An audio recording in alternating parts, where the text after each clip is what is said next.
30s, you're almost 40, and you can just go get with a girl that's in her fucking 20s and live a normal life. That's right. That's right.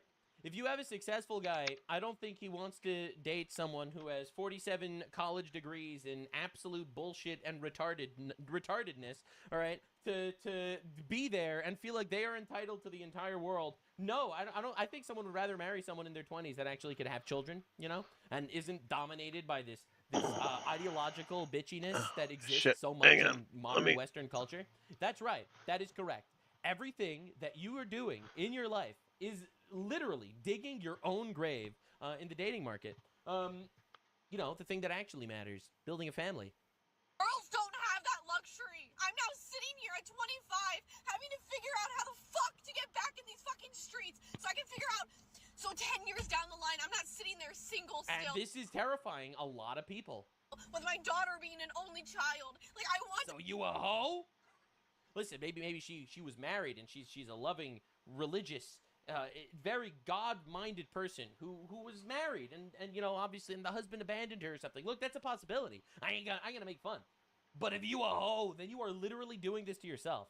All right, if you are a 25-year-old virtuous woman in the United States of America that's, you know, relatively attractive, you would not have this issue necessarily. You know what? You can get your ass up and go to church. Literally. But nope, you decided you wanted a retard degree. You hoed around, you have a kid, and life's slipping away. To have a family, I want to have kids, I want to be happy. Is that bad? Like, I want all of these things. Right? But people don't want that nowadays, it feels. I mean, she's absolutely, men do want that nowadays. Men just don't trust a lot of the people that seem to be approaching them for very obvious reasons. All right, do you expect this woman to be faithful to you in modern society if she's obviously a non-virtuous hoe? All right, if she has a history in being a hoe, why would you trust her? I'll be real here. And then they'll get married, and then they'll divorce you and take half your shit. You know, this is and your kids, because the judges all side with women almost all the time. Like, are you really gonna trust that from someone who has, especially from someone who has a history, a literal history that's sus as fuck?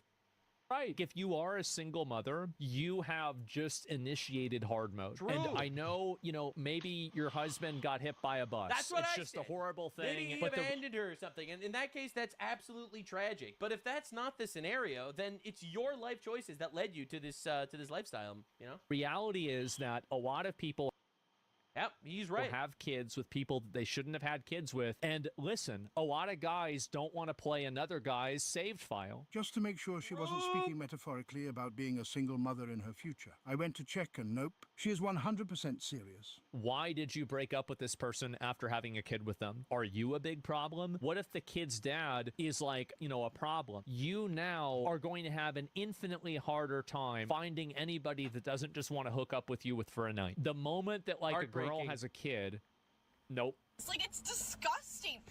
Like, my friends helped me make a Hinge and a Tinder, and it's like, I hated it. I hate it. I ended up deleting my Hinge. It's heartbreaking. It's almost like following a biblical lifestyle is just literally going to give you the best life. Obviously, this isn't going to work for literally everybody. You know, divorce is actually in the Bible, in the Old Testament. It talks about divorce. But in the majority of cases, you just follow the word of God, and things just seem to work out, it seems. Yes, the best lifestyle is actually getting married, probably in your young 20s, and staying married, and having children, and being virtuous, and respecting your husband, and he will love you in return.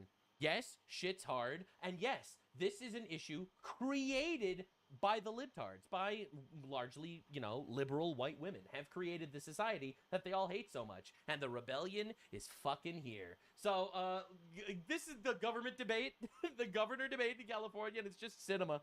So we don't have crazy cowboys taking the law into their own hands. That's the libtard, by the way. Katie Porter, she's running for governor on the libtard side. Crazy mother who lost her child. Sir, I don't need any lectures from you about being a mother. Of course, you might. Okay. I didn't see that. No. So she was abusive to her husband, by the way, who left her with 3 kids. Right? See, that's a reason to get divorced. If your wife is a nasty bitch that's beating you all the time, that's a reason to get divorced. Voters campaign is going so horrendously, I honestly believe it's secretly a prank run by people who hate her.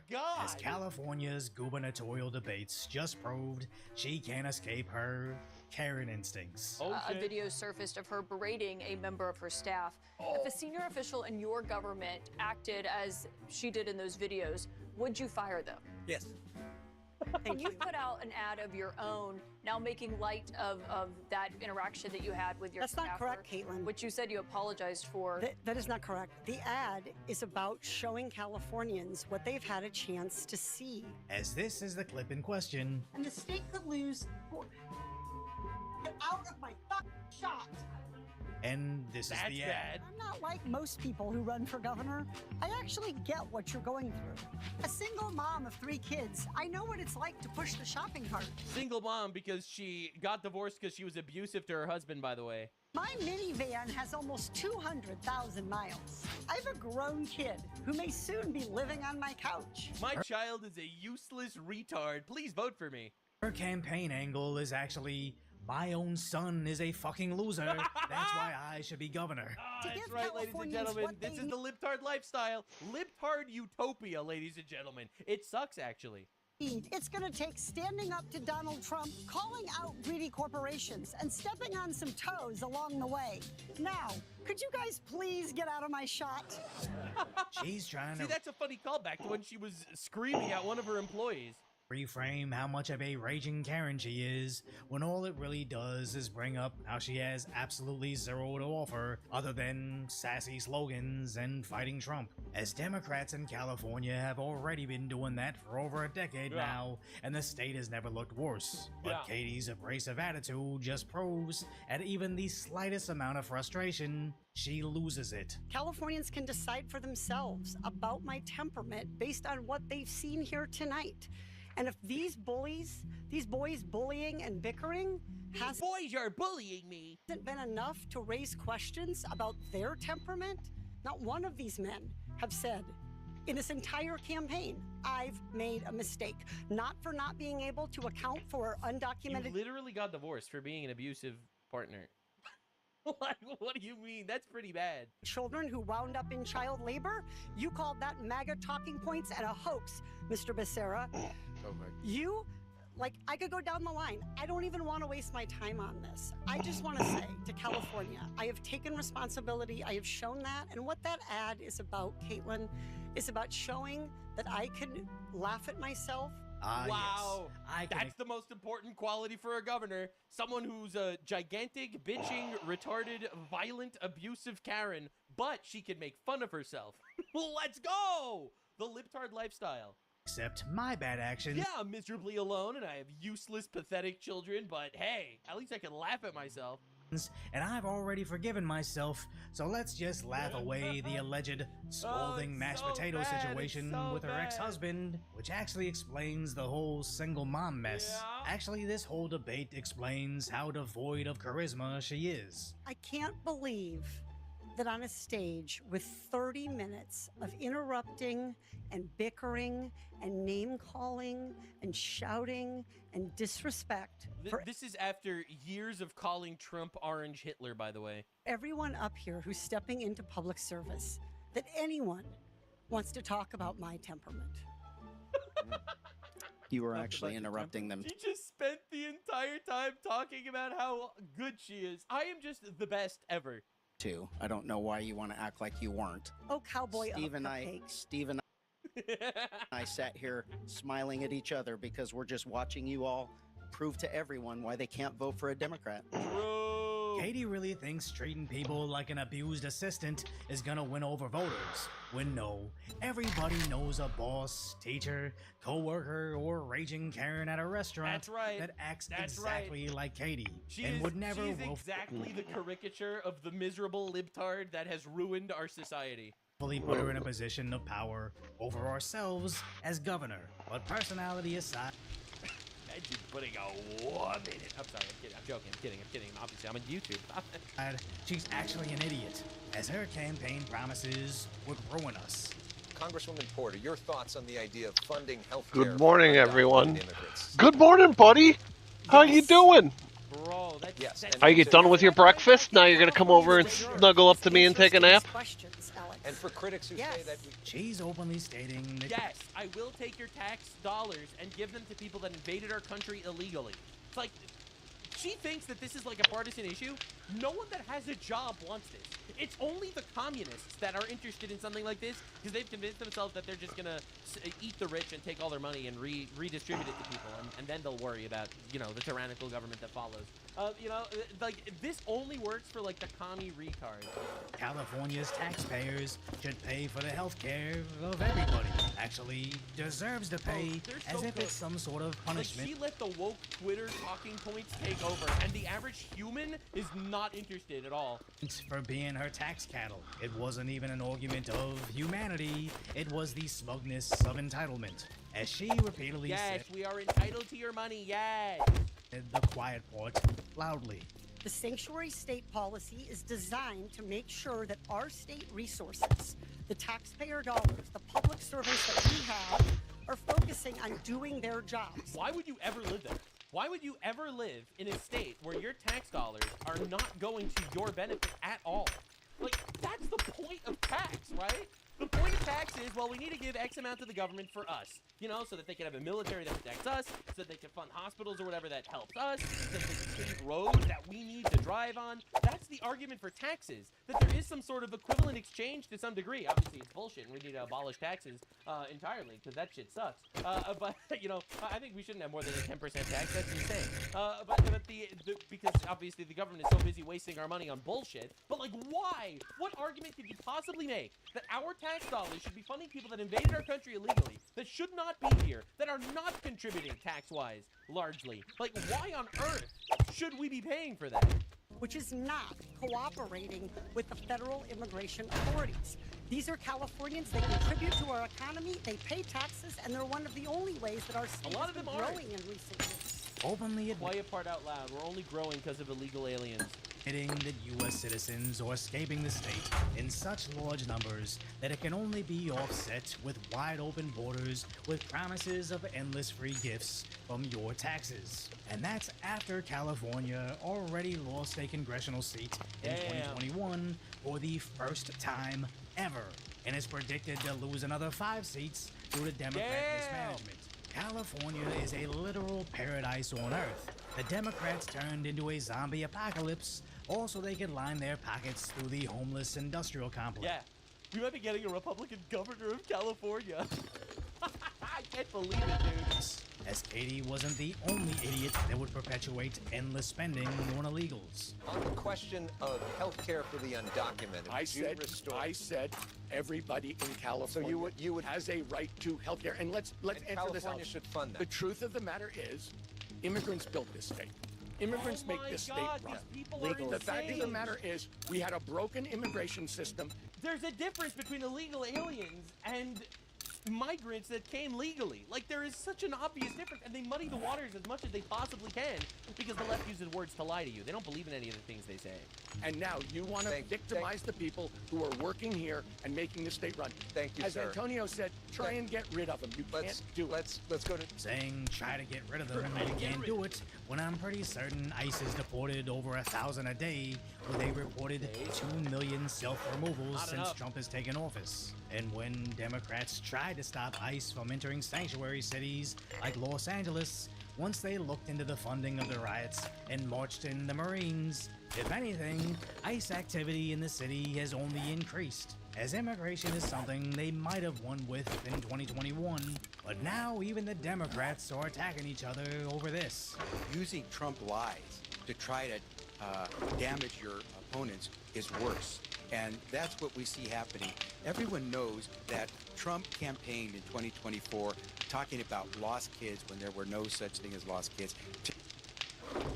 The Democrats, the party of sex trafficking. Never let them forget this. To hear these candidates now talk about that, if they're so concerned, why haven't they taken any action to find these lost kids? They saved like 200,000 children under Trump so far. What are you talking about? As the New York Times reported, 85,000 kids were now missing under Biden. Now he did try to explain it. With the unaccompanied migrant kids and where we stand. So he admitted it before in Congress, and now he's walking it back for some sort of political gain? Oh my God! I've never heard that number of 85,000. I don't know where it comes from, and so I can't attest. I would say it doesn't sound at all to be realistic. And what we do is we try to follow up as best we can with these kids. You gotta get rid of these people. Congress has given us certain authority. Our authorities essentially end the moment we have found a suitable sponsor to place that child with. We try to do some follow-up, but neither the child... Seriously, a whole minute to make one. Obligated to follow up with us. And but even hyper-left outlets reported on the migrant kids being forced I'm into gonna have to do rural something labor about under this. Biden, where children sealed cereal boxes every 10 seconds on dangerous assembly lines after coming into the country to meet a relative she never met. So when faced with this terrifying reality that they created and actually acknowledged, they now simply deny or call it a MAGA lie, while hiding behind, well, we don't have the power to follow up with that many people, conveniently forgetting the legal process of immigration would prevent all of this. And it isn't even a one-off story, as even 9 months ago, ICE conducted an immigration raid on a California platform, finding over 10 accompanied kids working on that platform. But apparently, that's just an acceptable sacrifice, as open borders... The left is the party of child trafficking. This is basically the only way the Democrats can retain power. And indentured servitude and slave labor and cattle voting. That is how the left operates. It is unbelievable that it was able to get away with this for so long, with people just not knowing what's happening. Federally, but at least California does have some hope, as Riverside County Sheriff Chad Bianco knows exactly what's happening with immigration. 6 of the people here don't even know who deports anyone. They just want emotions to rule the day, so you support them because they don't even know like the one Republican candidate. What the governor can and can't do. Or if they do, they're lying to you. Something he's warned about several times before.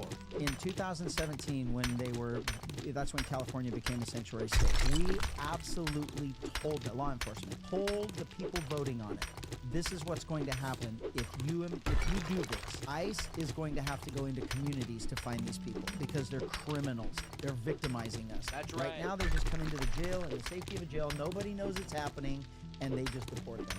If you make this law, ICE is going to have to go into the streets, and this is what you're going to have.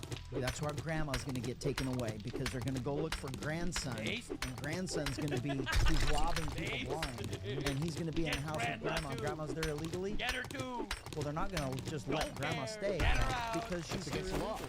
Democrats purposely, knowingly made sanctuary states and cities to force ICE on the ground so they could create this. It's basically the only thing the left has anymore. Create an issue. It's honestly insane.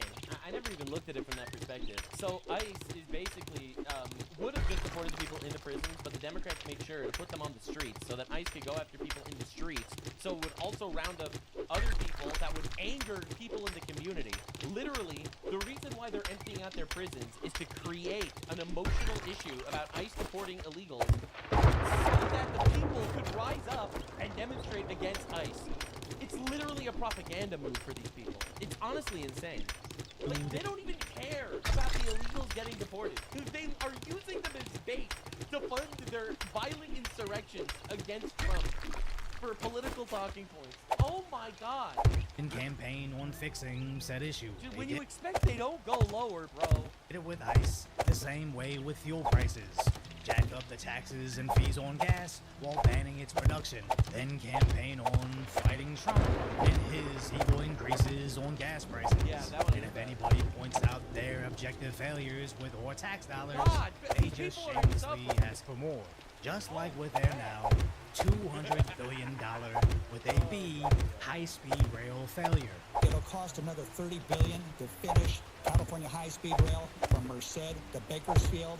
We've got the viaduct laid. We have overpasses. Do you finish it? Yes or no? Mayor Villalobos. Yes. Congresswoman Porter. Yes, if you can build it faster and cheaper than it's been projected. Okay, Sheriff Bianco.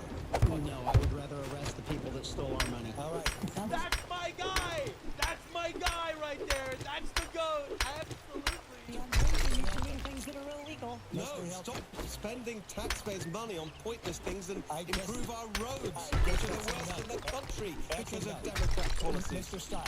Oh, these are the 2 Republicans, and these are the 5 Democrats running for governor. Yes, we need Secretary of Transportation. The slow-speed delivery of high-speed rail, no, but a high-speed delivery of high-speed rail, yes. What does that mean? Are you going to continue, yes or no? Yes, but we do it good this time instead of bad. Sheriff Bianco just set the standard with, we should arrest anybody involved in this fraud. That's right. If the Democrats refuse to follow suit, it's probably because they're planning on getting in on it too. As they are treating this like Dude, they spent $200 billion on this thing that doesn't exist. Where did the money go? I want to vote for the guy that'll put the people that did that shit in jail. Absolutely. manufacturing infrastructure. They're treating it like manufacturing meaningless jobs. And everybody wants unemployment to go down, so of course they can skim off the side, since nobody wants to be the guy making mass layoffs. So right now, I'm hoping Sheriff Chad Bianco wins the primary. That with is Steve Hilton. insane, man. That is crazy. We might be getting a Republican governor of California. This only exists because the left is so fucking retarded. They're pushing everyone away because they're actually retards.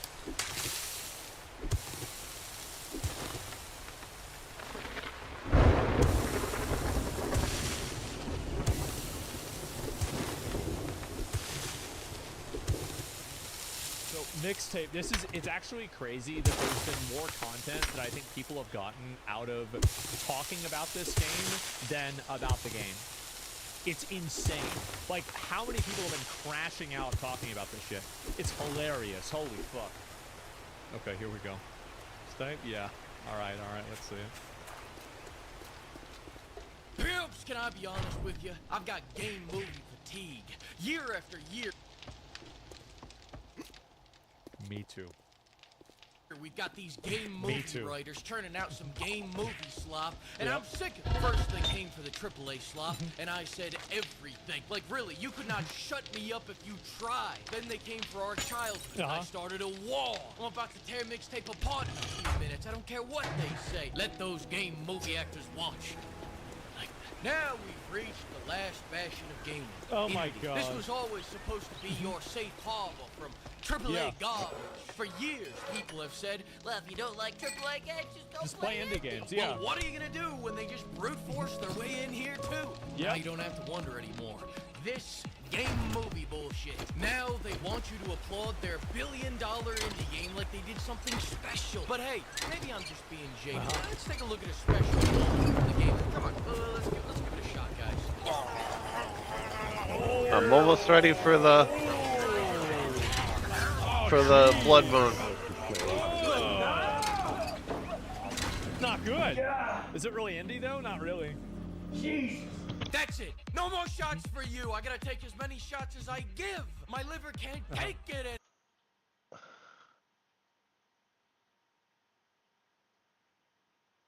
17-year-old girl stabbed in the neck in daylight in a Bearfield attack. Lancaster. What the fuck? Like, can't y'all just name it something normal? Police responded to a Wood Street. This is easy. Wood Street. Damn, guys, come on. At Briarfield at 3:06 p.m. on June 12th. It's today. It's today. So arresting a 30-year-old man on suspicion of attempted murder shortly after the assault. The girl received hospital treatment for injuries that are not life-threatening. While officers detained the shirtless suspect near a police vehicle, authorities are increasing patrol. This shit just happened. Authorities are increasing patrols, seeking witness footage, and prioritizing her recovery amid community concerns in the small town. Where the fuck is Burnley, Briarfield, Landshire? Where the fuck is this place? Is this in Ireland?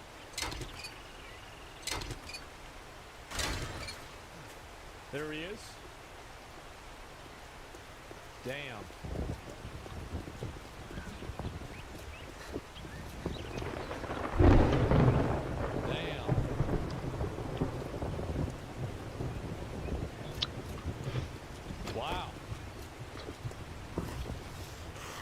What a surprise.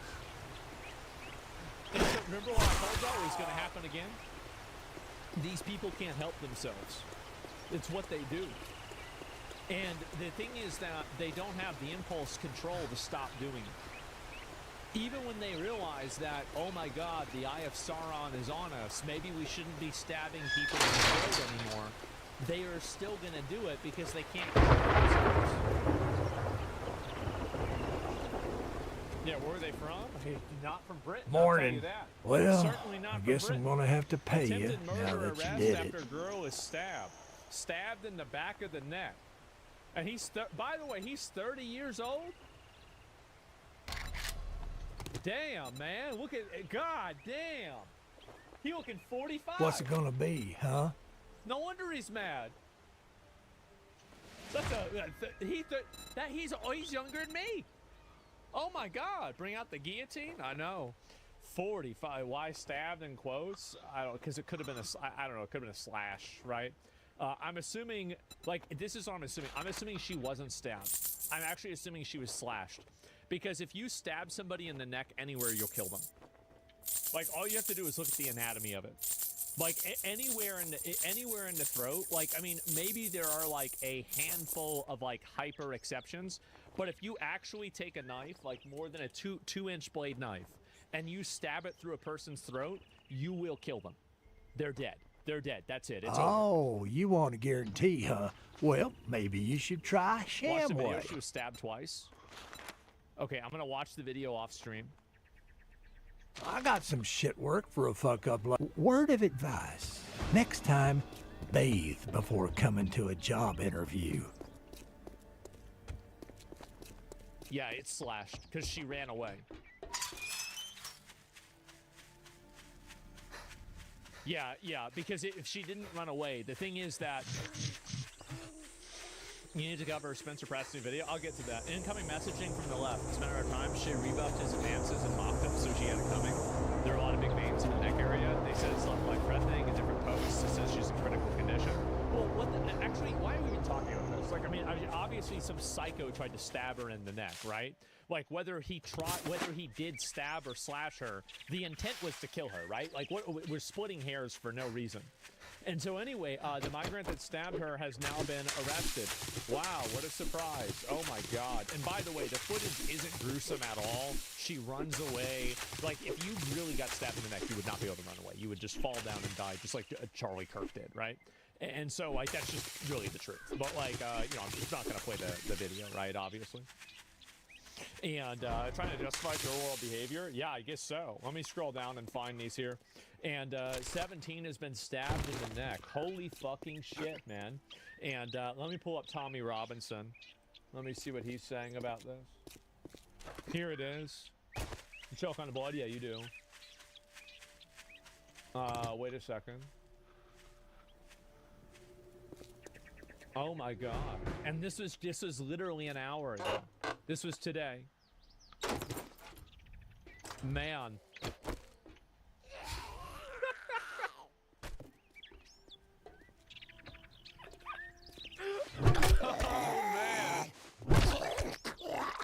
I hate the random ones that just kind of wander up on you while you're trying to do shit. He really was that guy. He was. And absolutely.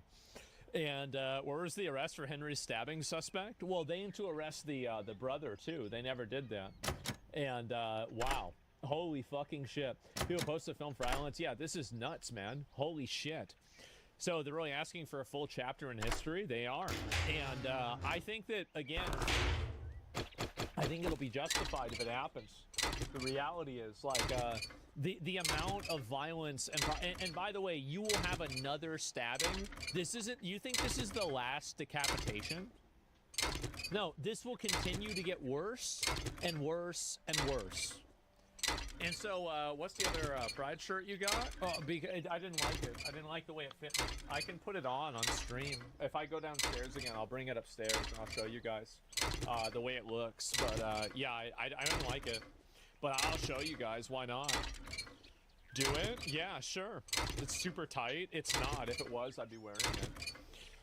I think in the next 5 or 10 months, from how it's going. Yeah, think about, and this is the thing, like if we've had this many stabbings recently, and you have this many of these migrants and these crazy people that are around in these countries, it's only a matter of time that this is going to get a lot worse. It is. It's going to get a lot fucking worse. Because they're going to keep doing stabbings. They're going to keep doing beheadings. It's because they can't stop themselves. They're psychos. The Reddit, you can check the Reddit comments where they ban everyone. Oh no. Oh, there's a Reddit post about this? Uh-oh. Uh-oh. Ah, god damn, that scared the fuck out of me. Yikes. Footage has gone a tad viral on X. It's brutal, the poor girl. And yes, the suspect is holy who shit. set off more riots Fucking heart pounding now. Died. Goddamn screaming right in my ear. Right in my ear. If she died or not. I don't think it makes a difference. I'm actually wearing my headphones today, Yeah, so Reddit's cracking. it made it worse. Well, but Reddit, holy the thing crap. is that, again, Scared the Reddit crap out of me. is actually very right-wing. I almost started crying. Reddit is extremely right-wing. The only reason why you don't see that is because Reddit is overly censored. It is massively and insanely overly censored. So the only reason why you're not getting posts about me being right about everything, of course, is because they get banned. That's the reason why. That's it. Like British media, the Reddit supermods are hyper-leftist. Well, it's the company that's leftist. That's the problem. The company is allowing this, and the company facilitates it. Like, we had Reddit admins employees breathing down our neck at our subreddit because of that.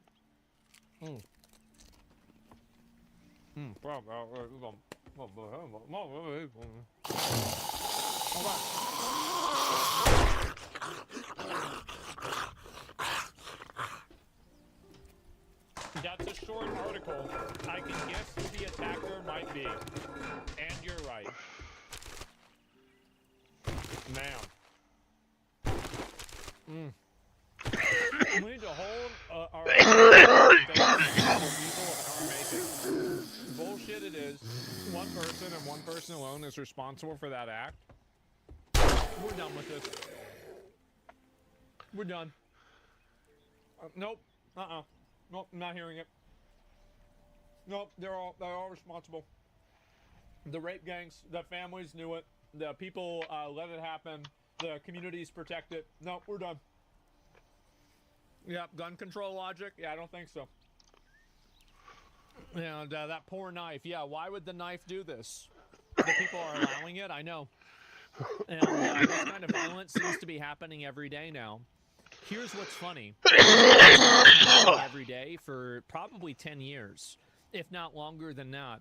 The reason why you're hearing about it now is because now the controls and this is the reason why they're going after Elon Musk so much. You have to understand that basically, like, this is a pipeline, and Elon Musk opened the pipe. So basically, imagine like there's an entire sewage system, okay? And nobody is letting any of it out because, oh my God, if it gets out, then people will realize how much this is like shit. But then Elon Musk went and he opened the pipe. He opened it up, and he let people on Twitter express what they really think. And that's the reason why Elon is public enemy #1. That's the reason why this guy can make Mercury so paraplegics can fucking walk. He can make spaceships that can go to the moon. He can do electronic cars that can hopefully reduce our reliance on fossil fuels. He can, do any of these other things, like the Boring Company, make a flamethrower, the Cybertruck, right? All these things. He can do all of these things, and he is still their mortal enemy because he is doing the one thing that they can't allow.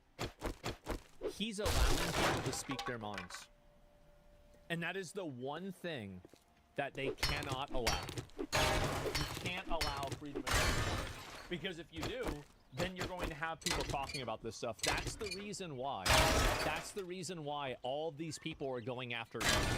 That's the reason why all of them hate Elon, and they want to go after him and try to damage him, like bait assassinations on him and bullshit like this, like hate him for being rich. They're trying to assign an evil in order to hopefully damage his reputation and make people less likely to use his social media network. here's another great example of this happening. How many times do you remember, like, every single mainstream media publication that's gassing up Threads or even talking positively about Blue Sky? Why would they do that? Why would so many of these other companies that are media companies talk so positively about a private social media company? Why would that happen? It's because they're upset that the media has lost control of the narrative. They have completely lost control of the narrative. This has been going on for a decade. And I've been hearing about it. I used to hear about it from my mom. She would tell me about this. But, you know, now I see it myself. Ever since, yeah, controlled speech on those platforms, they have to control speech. Because if they don't control speech, yeah, what is this here? Half of the Facebook comments on political posts are people talking about killing each other or how they deserve to be killed, not speaking about that. Well, exactly, right? They call you many things but never wrong. Another migrant attack in Italy beheaded a woman. I think that one happened in February, okay? Like, yeah, so that was a while ago. Oh my God. And then there's the guy. Imagine this fucking barbarian is running after you with a knife and you're just some 17-year-old girl and he's stabbing you and trying to cut your throat open. Oh my God. Really?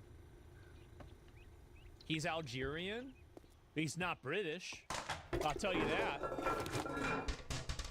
The Italy one was yesterday. It got talked. Knives were banned in the UK, by the way. Well, then how did he have a knife if it was banned? Wait, no, that can't be right. Well, how could he have... No, because... So how... I thought they banned knives. Well, then how do people have knives? This is outrageous.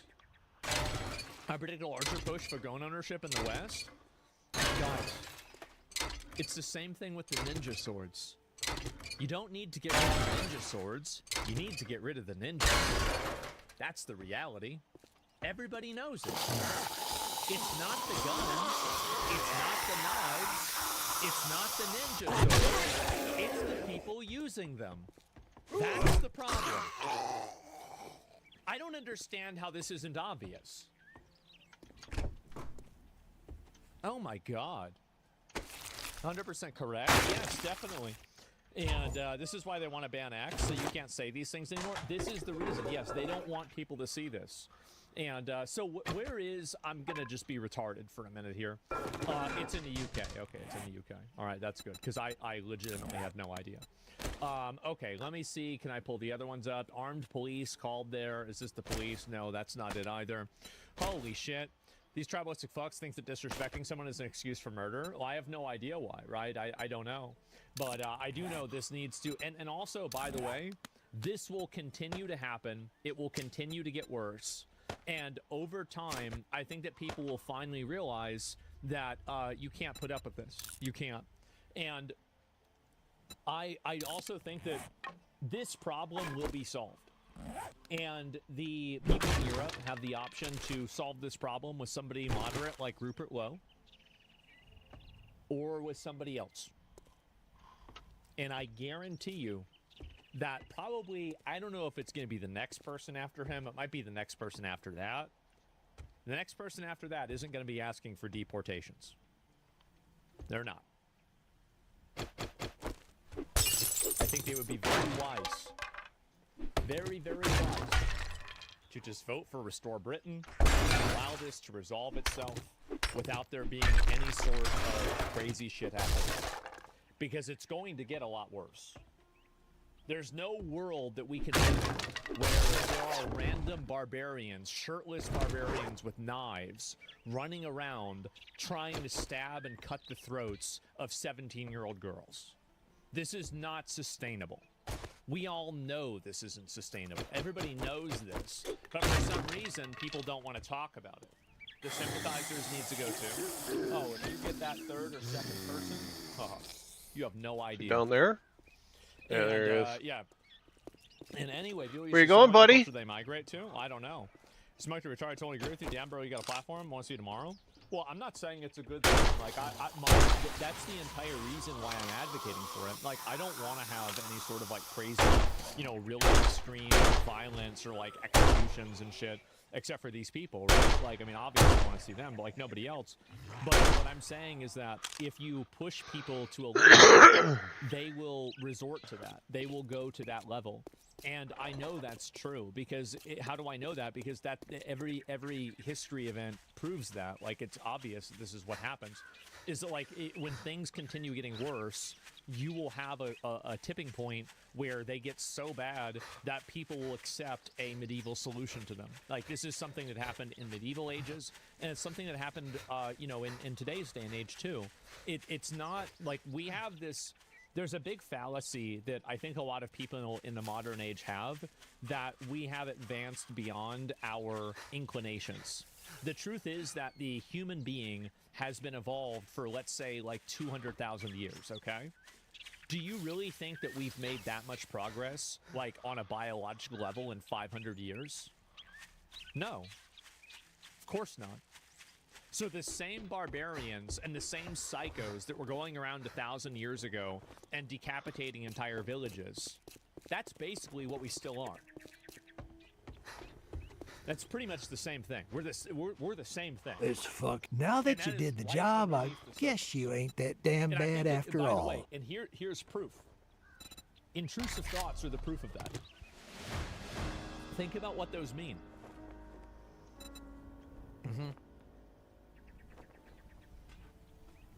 Bullshit like ChatGPT? Yeah, more like 100 years? Yes, exactly. And what do you consider the government is What the hell spraying do or you injecting want things this in people to time? make them docile? Well, I don't think that's really happening, right? Modern life carries a more deterministic outlook to every corner of our society. Look at modern science and justice system, no free will outlook. Yeah, I know that. It's very problematic. And anyway, so I stopped a few felonies right in the frontal lobe. Oh, wow. And that's crazy. I forgot that you can do that. Footage shows the beast. Thank God. Thank God we're talking about him like that. Oh, man. Oh, man. There are rules that make us civilized human beings. Following them is very important. There are rules that make us civilized human beings. Following them is very important. I know I think that that's not really true. I think that if you look at the fact that we bombed Japan and we just vaporized women and children, it's really not true. We bombed Dresden and killed thousands of innocent people. Like, it's not true. Like, I mean, it's just not. Like, and we would easily do that again. We would instantaneously do that again. Cheap-ass son of a you know, bitch. Israel blowing That's up all you're gonna apartment buy? buildings and leveling Gaza. Do you think that America wouldn't do that? The only difference is that America, there wouldn't be anybody left. If China did that, there wouldn't be anybody left. Like, the entire idea of every single page of history disagrees with you. It's just not the way the world works. They don't follow the rules. Yeah. Yeah, and those rules in the 1930s too. We all know how that went. The chatter's an idiot. Yeah, it just doesn't work that way. And firebomb thousands. Oh, I probably need another quest, huh? Exactly. And Tommy Robinson's a Russian shill. Okay, well, he's still right about this. Yeah, he's totally right about what he's saying here. And I'm glad to see him talking about it. Look, Blockhead, I'd say it's been an honor to work with you, but it would be a lie. Especially see something like this happen right now in the middle of this. Right? Holy fucking shit, man. Oh my God. 17-year-old girl in critical condition. Some people are saying that she's in critical condition, some people are not. So I'll read some more of the posts on Reddit, right? I'm getting distracted. The only argument I have against it, I don't think Israel would be able to do it without us. That's all I have. I 100% support Israel defending itself. I will always side with Israel over foreign terrorists. Like that, every single time. But, you know, what I really side with is America. I don't want to side with Israel. I don't want to side with the foreign terrorists. I don't want to be over there at all. That's my opinion, okay? Sorry, guys. And, you know, again, a lot of people's hate for Israel is just hate for the West. That's it. They just don't want the West in that projection of power in that area. Israel's more advanced than you think because of it, yeah. And this kind of violence seems to be happening every day now. And no, it doesn't. No, it doesn't. Sorry, you're right. It's every few days. Yeah, like, Who is this guy? Who are you defending? Footage for this is appalling. I predict more violence, sadly. It will be necessary. It will. If they don't allow people to get rid of this democratically, it will be necessary. That's what's going to happen. And we wouldn't have to wealth if it wasn't for the system, let's be real honest. With wealth about, like, video games, I'm confused by that. And also, like, nobody would have any of these things that they have if they weren't for the West, right? I think that's true, absolutely. You can't watch a video, does it look like they know each other?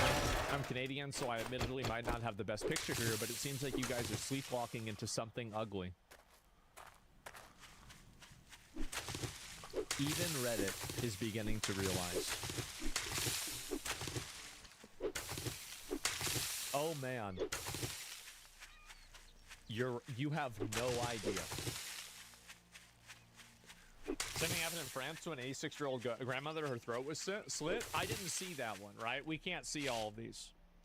Of y'all, how can you see all the hate towards Israel? It's just because. What is this here? You know what? I literally don't care about what you're doing. I don't care about Israel. I don't care about what's happening in the wars in the Middle East. I'm an American. I care about what's happening in America and Western countries. That's really what I care about. So, like, any of this other stuff, you know, you can get into it and argue about it. I don't want to argue about this one way or another. The sand wars, it is what it is, right? It is what it is. There is apparent footage circulating of this, and I urge you not to... Don't watch it! Don't watch it! Similarly, there are photos of the alleged attacker. Don't look at the photo. You don't want to look at... Oh, no! You can't see that! Oh, my God. What is wrong with these people? Holy shit. Yeah, it's not even graphic? No, it's not that bad at all. And anyway, there are photos. Some girl's fighting for her life in the UK state says be careful what you watch and share. You only care about censoring what's happening in the country. People are realizing this and it's not normal. People need to see what horrifying things people will do. Yep. Why on earth would anyone need to see some poor child stabbed in the neck? The reason why you need to see it for yourself is so you know that it's real. A lot of the problems that we have in the country now, and I think that in culture, is that people don't actually believe in evil. They think that evil is like a Marvel movie, and it's actually like, you know, somebody has some kind of greater goal. They have, you know, there's like, they're misunderstood. And people have always had a big problem with the, and this is even something that's biblical, because I even asked my mom about this, and she was like, this is the mystery of evil. Why are people like this? Nobody really knows. Nobody really has like a definitive, it's the demons, they're possessed, it's X, Y, or Z. We don't really know why. That's the truth. We don't. I mean, you could say it's genetic, you could say that it's mental, you could say that it's socioeconomic conditions, and I think that all of them are probably right to an extent, right? But the truth is that it is a mystery to us. People need to see it so they know that it's real. Because until you see it for yourself, many of these people don't believe it. There's the old saying, seeing is believing. Well, after AI, I think that we need a new saying. But I think that the old saying was popular for a reason. It's because people want to see this stuff so they can truly believe it, and they know that it's legitimate. And I think that's what's happened. Yeah, that's demonic and knowledge a lot. Where's my thing? I gotta open up another one of these. Oh no, did I lose my pliers? No, I didn't. They're on the floor. Okay, we're fine. Also experiencing the same shit as a local scale? Yeah, and also keep in mind too, this is another thing, is that the people that are doing this, they want you to live in delusion. They want you to live inside of a fantasy world. And they're trying to create this fantasy world by not allowing you to look at these different things that are happening. They want you to be misled. And they want you to not know that this is happening. It's crazy to see. I'm actually getting pretty good at this, man. I've been doing this for like a couple of days now. This is good. Wow. Look at me. I could have just ordered a bottle opener. But I have pliers, so I don't really need to do that. Oh, we're fine. Okay.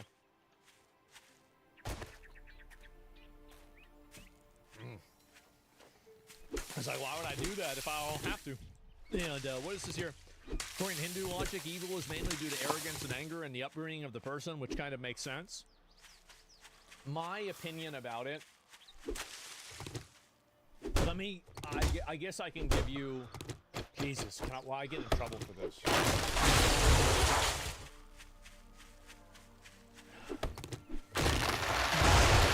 About why people are like this.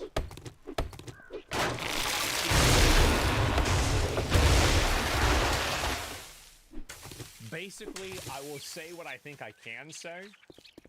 I think they're born with it. I do. I think some people spawn in and they're just fucked. They're fucked.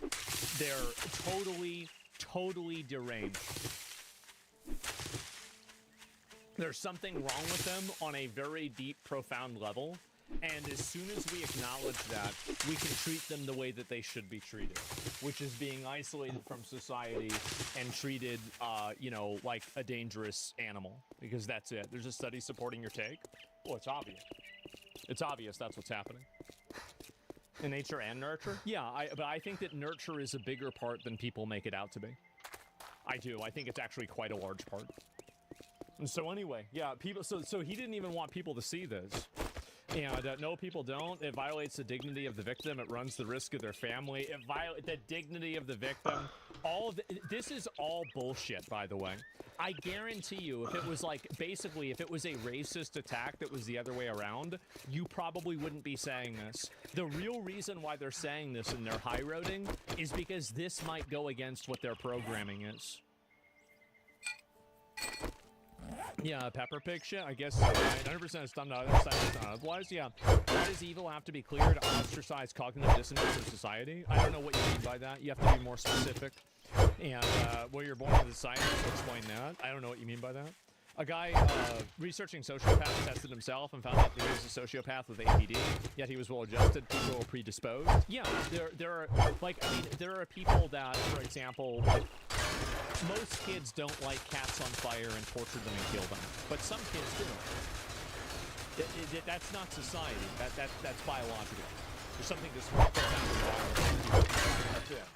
And I think that really the idea, like, there's a blank slate fantasy that everybody can be anything as long as the situation is right. No, absolutely not. Of course not. It's not even close.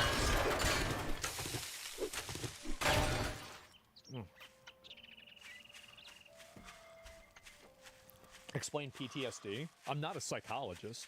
I have no idea. Why do you assume that? There are plenty of people that are murderers and evil who are actually just totally fine. Their lives are totally okay. There's no evil origin story. They just like killing people. They like torturing people. Why is it so? Why is it crazy for you that there are people that have every other interest in the world, but one interest you can't manifest the idea that one of those interests could be killing and torturing people? People like knitting, they like tailoring, they like woodworking, they like metalworking. Finley Skid, how is the game going? Games, they like it is going TV, well. They like exercising. I'm just like clearing out some area. I'm setting up the Blood Moon is going to be starting here in like 4.5 game hours.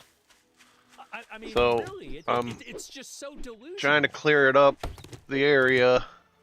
Like Carmelo Anthony, I think he was just an idiot, right? That's an unsettling thought. It's not unsettling, it's just... Video games prove that? Yeah. Those guys at Chaz with bad things is human nature. Yeah, anyway, that's what I think. And let me still... We'll get a few more of these. I'm pretty sure I got enough ammunition description. Let me see here if I find to it. do if the you have seen the footage, then stop being cryptic Blood and Moon. just give out a description of what happened, because all you're doing is making people believe the attacker was not white and seeking out the video themselves. You're actually making a very...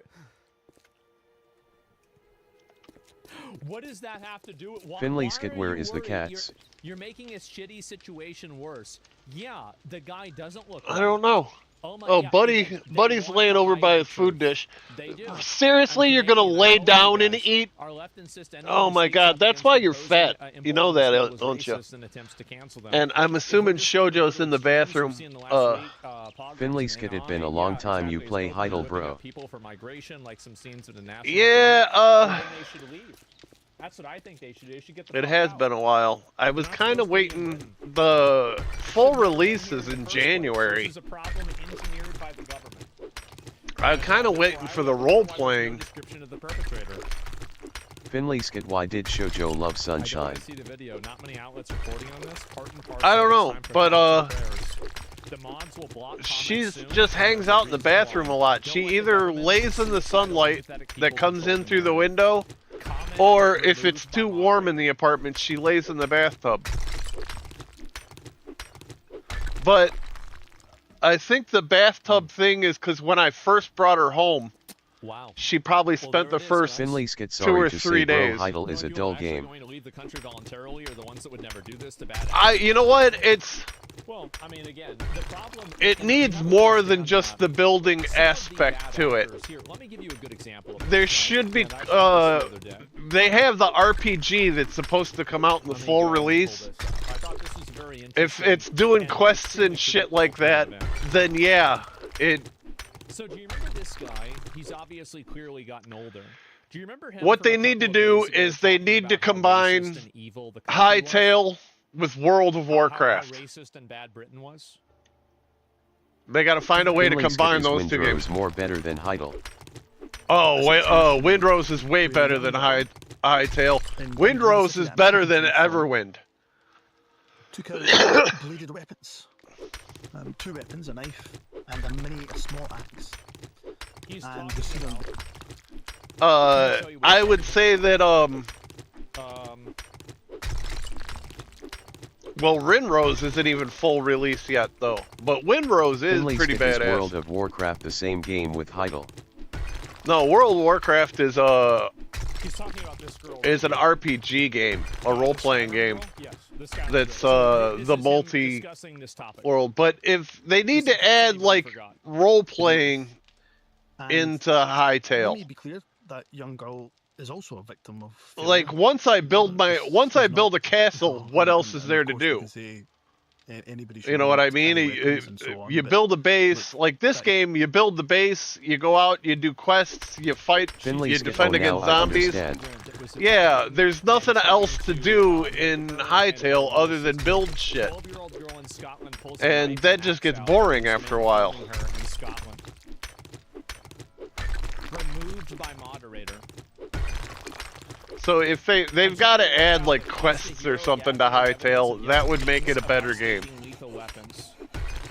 Given that she has been arrested, it was most likely option 1. This was 10 God minutes ago. damn it! But I love 7 Days to Die. It's a good game. Yeah, it's definitely a well-rounded game, man. What the fuck? It's got a lot of good stuff from a lot of different genres. My goal with talking about this stuff is to radicalize people as much as possible. I show this and I portray this stuff in the most extreme and negative way, so I can make people angry and they'll be willing to follow. All right, where's your sister? That I want them to follow. Because I don't want people to I got them both before they screamed. All right. I have a very clear goal with the way that I express it. I gotta find out how they got in. Got to be over here somewhere. Oh yeah, right there. That's how they got in. Has a significant amount of trauma in her life. I can guarantee that without knowing fully her circumstances. But of course, Elon Musk, Tommy Robinson, and others, sympathizers of the far right, begin to spread misinformation that flies around the world like wildfire. Pipper Lane, yes, 7 Days to Die is a nice game. Sister from a man who wanted to a migrant, sorry, who wanted to sexually assault her, which was proven in court later. It also 7 Days to Die has a lot more.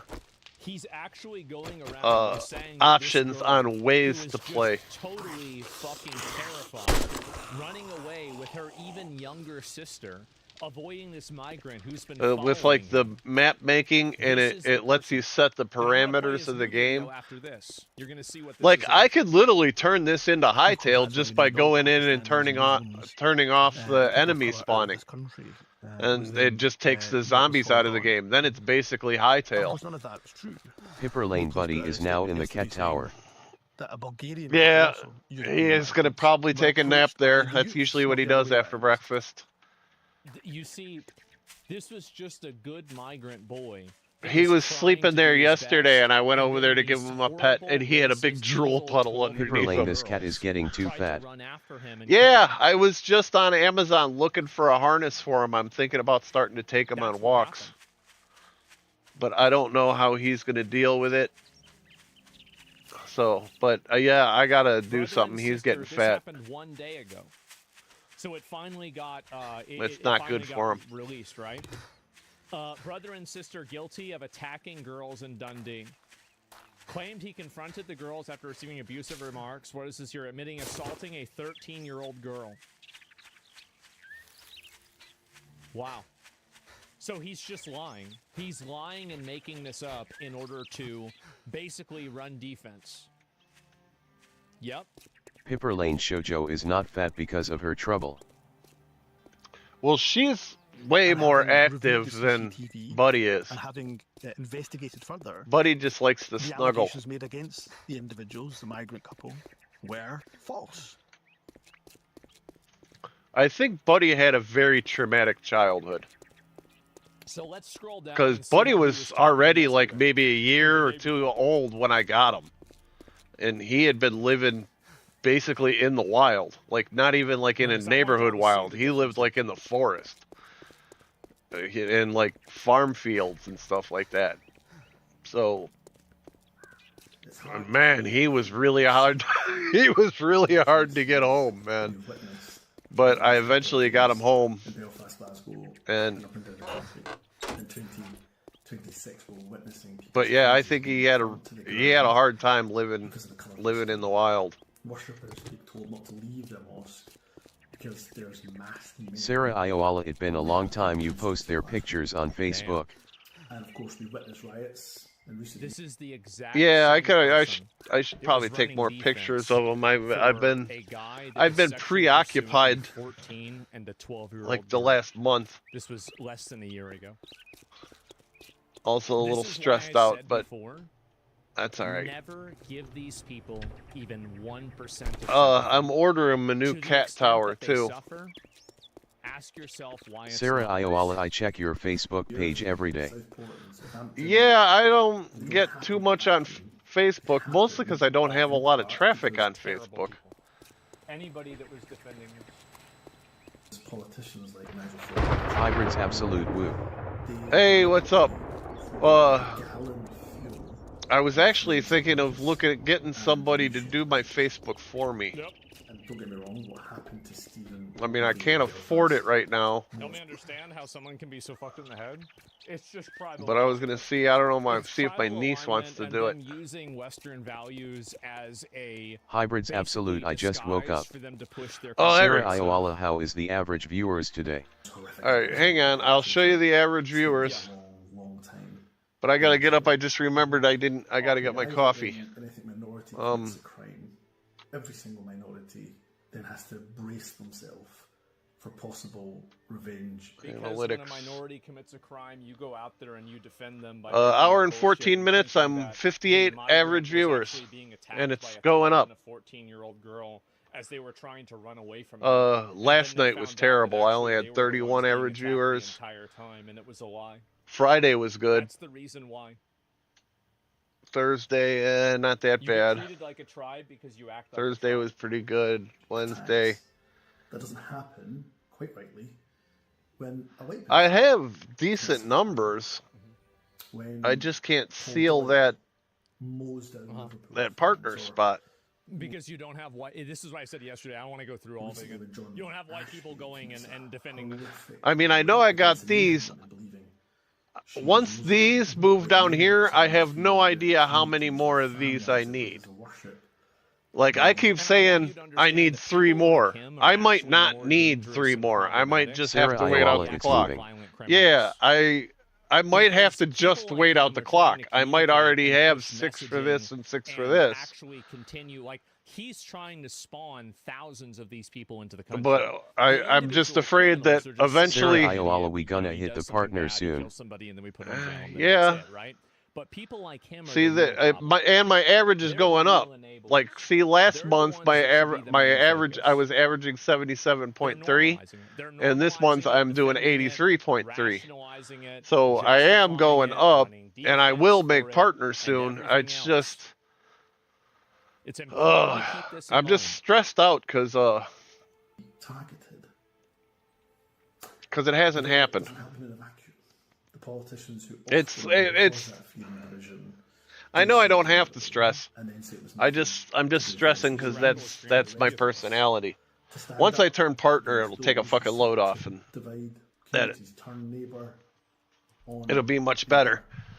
But I don't wear stress very well.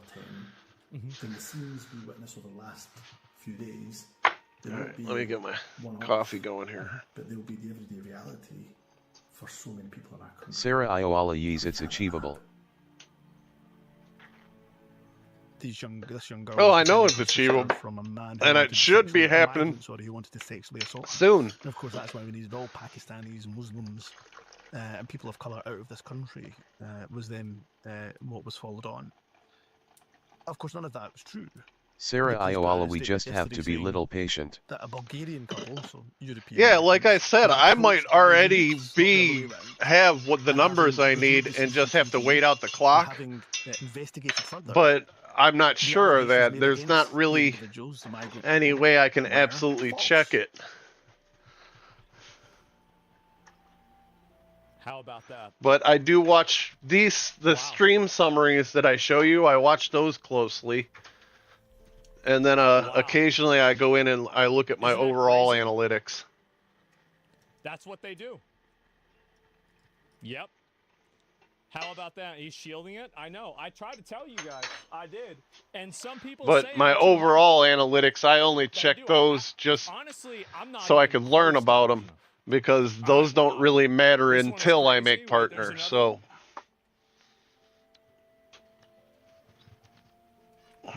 But oh, holy shit! Oh, no. I got up to get coffee. I went from like 80 to 140. That is awesome. John Cleese, once a comedic hero of mine, is so red-pilled, so lost in online conspiracies of hate, so Islamophobic and obsessed with attacking Muslims on the left that he thinks that beheading is legal. Man. This is what I was saying before, is that there's no point, and people make a really big mistake in trying to engage Oliver Mary TV, I can't wait to see my favorite streamer hit partner.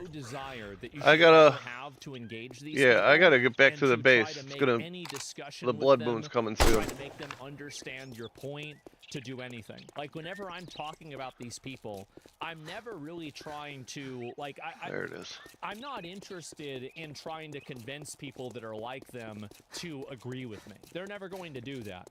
My goal is to radicalize people that already agree with me. Yeah, I won't be able to do this quest tonight. In forming solutions for this problem. Before the blood moon. Goal is. You can never communicate and you can never debate with these people, because if you do, what they will do is they will just lie. They will lie, misrepresent, they'll say things that aren't true, they'll misunderstand things on purpose. Basically, to them, it's kind of like Iran. This is a very good example, right? Iran uses negotiations as a military tactic. Negotiations and ceasefires are used so they can recalibrate and they can build up momentum again, and then they can be aggressive after that. And so every single form of communication and discourse that you have with a person like this... I want to try to make a map where I build a base downtown. There's no reason to even discuss but I'm real nervous about it because, one, there's no traders downtown, so I'll have to travel far for the trader, and two, there's not a lot of beginning resources down there. So like plant fibers, wood, and stone. Well, stone's not hard to come by, it's just hard to fucking harvest. single time. And it doesn't matter whether it is in Iran, if Wow, it look is at that in moon coming up. Qatar, if it's in the UK, if it's in Germany, if it's in the United States, they will always defend it every single time. And now people are seeing it, right? Look at the Media song clip. What is this here? Different from the rest of the non-Muslims, from the rest of those human beings who live their lives as animals, bending any rule to fulfill any desire. Once we do that, we are lost. The Kafars are, they're people that left the religion. To believe is to know. To disbelieve is not to know. That is what it fundamentally comes down to. It is to remain ignorant, to cover up knowledge. After all, what is Scarter? Scarter comes from the root word, which means to cover up, It's their version of to Goyim. conceal. The Kafir is the one who covers up that knowledge which is clear. The French Orientalist scholar Lamens, he once wrote that the Quran is not far from considering unbelief, disbelief, as an infirmity, as an illness, as a disease of the human mind. Not believing it is in the Hybrids Absolute. How's MR angry today? I'm actually really Isn't good. it crazy how anybody takes these people seriously? And of course, the Kafir, the disbeliever, the atheist who remain deaf and stubborn to the teachings of Islam, the rational message of These are the people that want sympathy. Is it they have no problem going Hybrids on Absolute. tirades What I about, miss I slept in. Nothing really. I've just been prepping for bad start happening to them. Well, now for they the start blood moon. trying to appeal for sympathy. Now they start Now I saying, gotta "Oh, well, this isn't, set up my bag for the blood moon. not like this. This is so mean. Like you I think can't this say crate this." is empty, isn't it? Oh, this has got this bottom one here. That's rock. I'll use this one. On that, in there. We're gonna put that. because they are incapable of the intellectual effort it requires to shake off those blind prejudices, to shake off those easy assumptions about this world, about the existence of God. In this respect, the Quran describes the atheist as Hybrids Absolute. Buddy Big Comfy. Yeah, I was just yelling at him because he was laying down to eat. And now he's in the tower. We were just talking about how fat he's getting. Oliver Mary TV. The average is gonna go up today. I'm pretty sure it will. he was a fasik, a transgressor, a breaker of Islamic laws, a corrupt individual. Oliver Mary TV. I can see 140 viewers. It's 144. Oh, my mouse just died. This is the That's not person who's good. trying to tell you what your country believes. This is the person that wants to quote your laws, your policies, your culture back to you, so he can further enable this agenda. A drunkard, a dog lover, a music lover, a homosexual, a pedophile, a sexual deviant, someone who slept with his own mother. These are their... That's the reason why. Yeah, it was from a long time ago. And Sonora Stana is allowed anywhere, and it feels good in the world size. Yeah, I mean, this is it. I mean, very clearly, like, and if you listen to the way that these people talk, right, and everything, you'll see that they're fucking insane, right? They are. They're absolutely fucking insane. And they are defending the indefensible. They are. These people are defending the indefensible, and that's the reason why everybody's so angry. That's the exact reason. And I'm very glad to see that more people are talking about this and more people are aware of it. I think it's just going to keep getting worse, too, by the way. Like, this is only the beginning. And why don't we find Bruce Klein's preschool? What is this? I don't even know what this is. This seems deranged. And you're going to look at World Cup today? Support for the USA? Maybe. I don't know yet. And Hybrids Absolute. How S the Psycho one? She's chilling in the bathroom in the sunlight. It's just insane for me to see this. Oh, but she should probably be getting crazy soon. Because she hasn't gotten crazy yet this morning. Restored the Columbus Circle in DC. I don't like how this fucking mouse is behaving with the cord. I'll show you this. Well, it's plugged in. Take a look at it. Columbus Circle in Union Station has been fully restored thanks to President Trump. Wow. And I'm going to put that in my parts crate. Amazing. Alright, I don't need the money or the jars. Absolutely amazing. Or the lockpicks. So why didn't we just do this before? I don't need That's those. the question. You see Glenn Beck post about Hassan? No, I didn't. So this is the way it looked before, and it hasn't flown in. Wait, it hasn't flown in 2 decades. Wait a minute.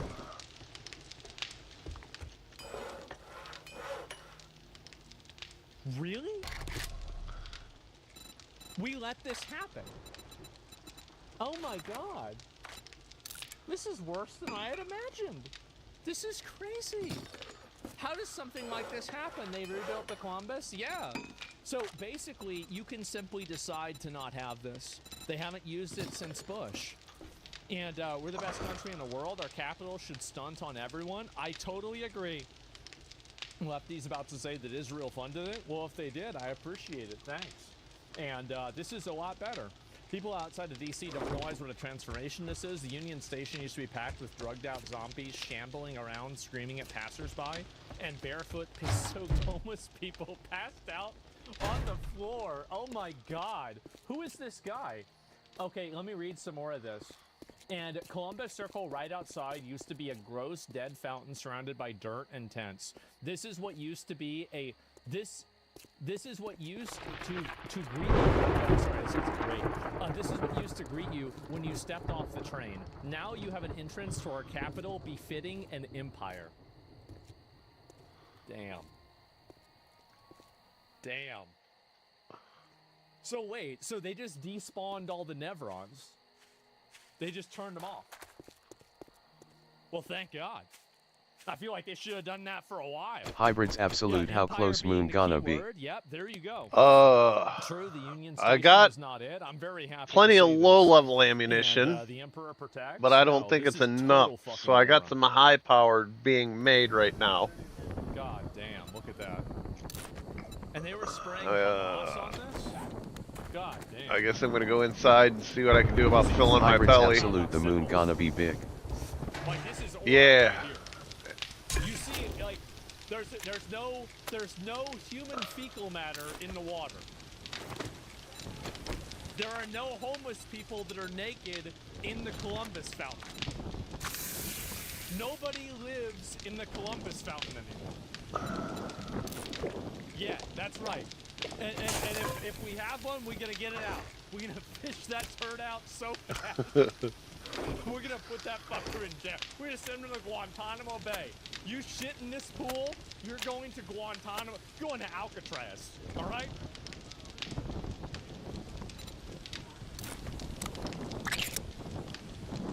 I hope it's secured. I hope it's not. If we have people that cause problems in our nation's capital, we shouldn't have to live in a minimum security prison in order to enjoy the privileges of our culture. I think that it's retarded. If somebody's coming over here and causing us problems, then we'll just go get them and put them in jail. It's actually really simple.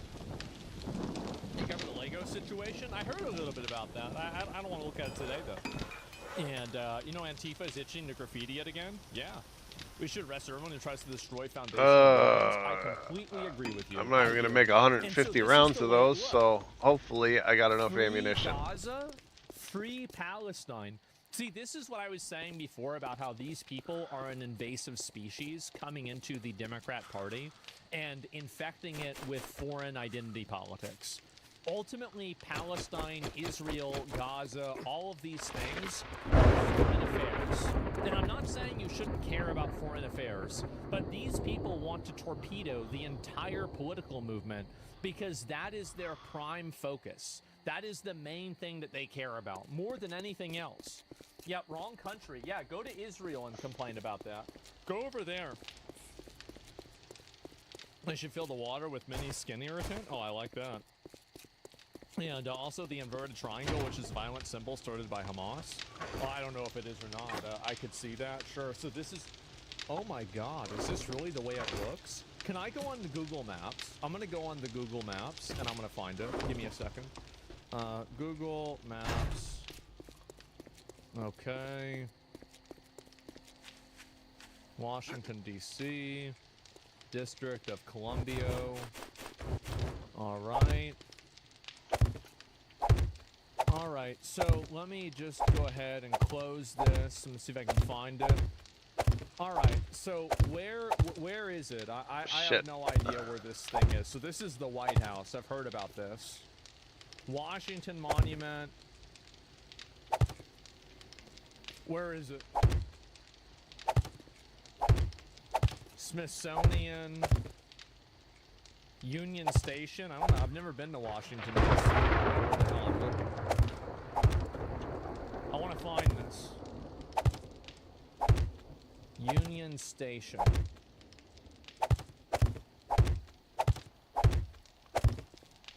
Type it? Oh, I can do that? Okay, maybe that's it. Okay, got it. Oh, it's probably Columbia. Oh, yeah. This has got to be it. Okay.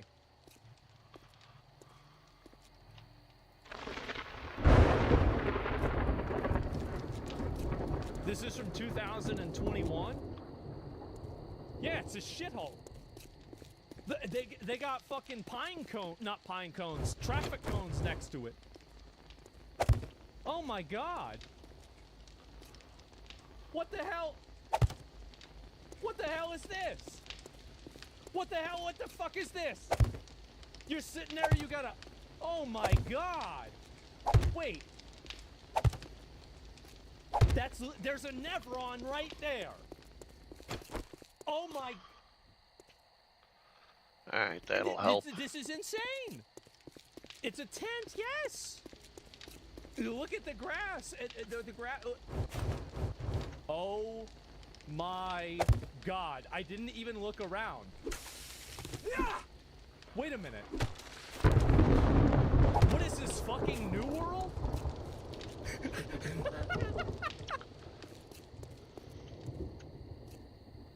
What a shithole. Alright, oh my that's god, gonna help a this little. Is awful. So this is where I'm gonna It's start. Rust? What is this, the server wipe day for Rust? How the fuck is this even real? There's just a bunch of tents outside, and this is It doesn't matter, I can't make a capital. scope anyway. I love they blurred out the face of the statue. That's good. Oh my fucking god. Alright, I guess I'm just chilling until Blood Can I Moon. see other times? Where are the other times? Take a little toke. Do I have another... Where am I able to look at the different time zones? If I click on this... Why, though? On Google Earth? Do I have to do it on Google Earth? Wait, I thought Google Maps was Google Earth. Like, go back out to the road? Okay, let me go back out to the road. Okay, see more dates, thank you. Alright, so what about August 2011?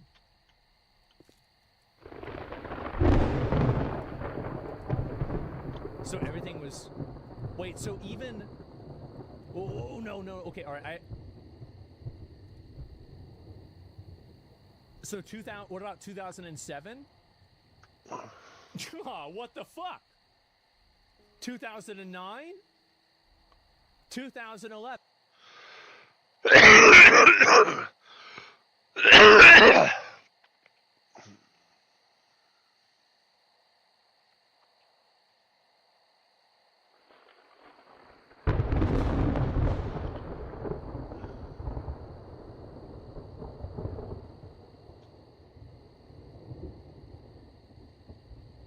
Yes, it usually gets like this. Look, let's be very clear. This isn't about Hunter Biden's white privilege. It's about Hunter Biden's Democrat privilege. Because Donald Trump Jr. showed up for 5 congressional subpoenas. There was never this circus where he was subpoenaed by House Democrats and he showed up on the Senate side or showed up at the White House to answer in some fake, phony, lame press conference, not actually going to the House and doing what he was compelled by a subpoena to do. Hunter Biden did that. Welcome back to MAGA. A heated congressional oversight hearing erupted into a full-scale political clash as lawmakers debated surveillance, transparency, and accusations of selective justice. At the center of the storm, Representative Alexandria Ocasio I got a cloudy sky. You can't see the moon. Arguing that the committee was inconsistent, politically undermining due process. But Representative Byron Donalds delivered a forceful response that shifted the tone of the entire hearing. What began as a procedural debate quickly turned into a high-stakes political showdown over accountability, oversight power, and one more hour. Authority. Here's how it unfolded. This has been a very interesting hearing. Mr. Waltz, welcome to Oversight. Yes, it usually gets like this. Look, let's be very clear. This isn't about Hunter Biden's white privilege. It's about Hunter Biden's Democrat privilege. Because Donald Trump Jr. showed up for 5 congressional subpoenas. There was never this circus where he was subpoenaed by House Democrats and he showed up on the Senate side or showed up at the White House to answer in some lame press conference, not actually going to the House and doing what he was compelled by a subpoena to do. Hunter Biden did that. And then he has the unmitigated gall to show up here when we know actually the legislation for contempt. By the way, Mr. Chairman, we should actually get to the legislation of contempt. The speechifying is great, but let's do our business, members. He has the gall to come here, show up, and then when the Democrats are saying, hey, he wants to speak, he leaves. This is a joke. This is a farce. The man has been subpoenaed by Congress. Oh, and by the way, the January 6th committee, Mr. Raskin, which you did sit on, by the way, that was not a normally ordered committee of Congress because Nancy Pelosi did not want that Leader McCarthy put up. Will you yield for a correction? I was respectful of your time. I didn't say anything. So, ladies and gentlemen, let's move forward with our business. He should be held in contempt. There was a subpoena. He did not answer it. Any other American will be held in contempt by Congress. Any other. This is Democrat privilege of the highest order. Let's do our jobs. I yield. Thank you, Mr. Chair. I would just address briefly, quickly, that moment about privilege and all of this that we're seeing here. It was a very beautiful speech by the gentlelady, who, as she mentioned, was helped lead on the now majority side, the Civil Rights and Civil Liberties Subcommittee. But I think it's so exemplary of the one of the nice things about Windrose of the Civil Rights Subcommittee on this committee, which really kind of gives the whole game away. We show up over here. I would be able to put a piece in there.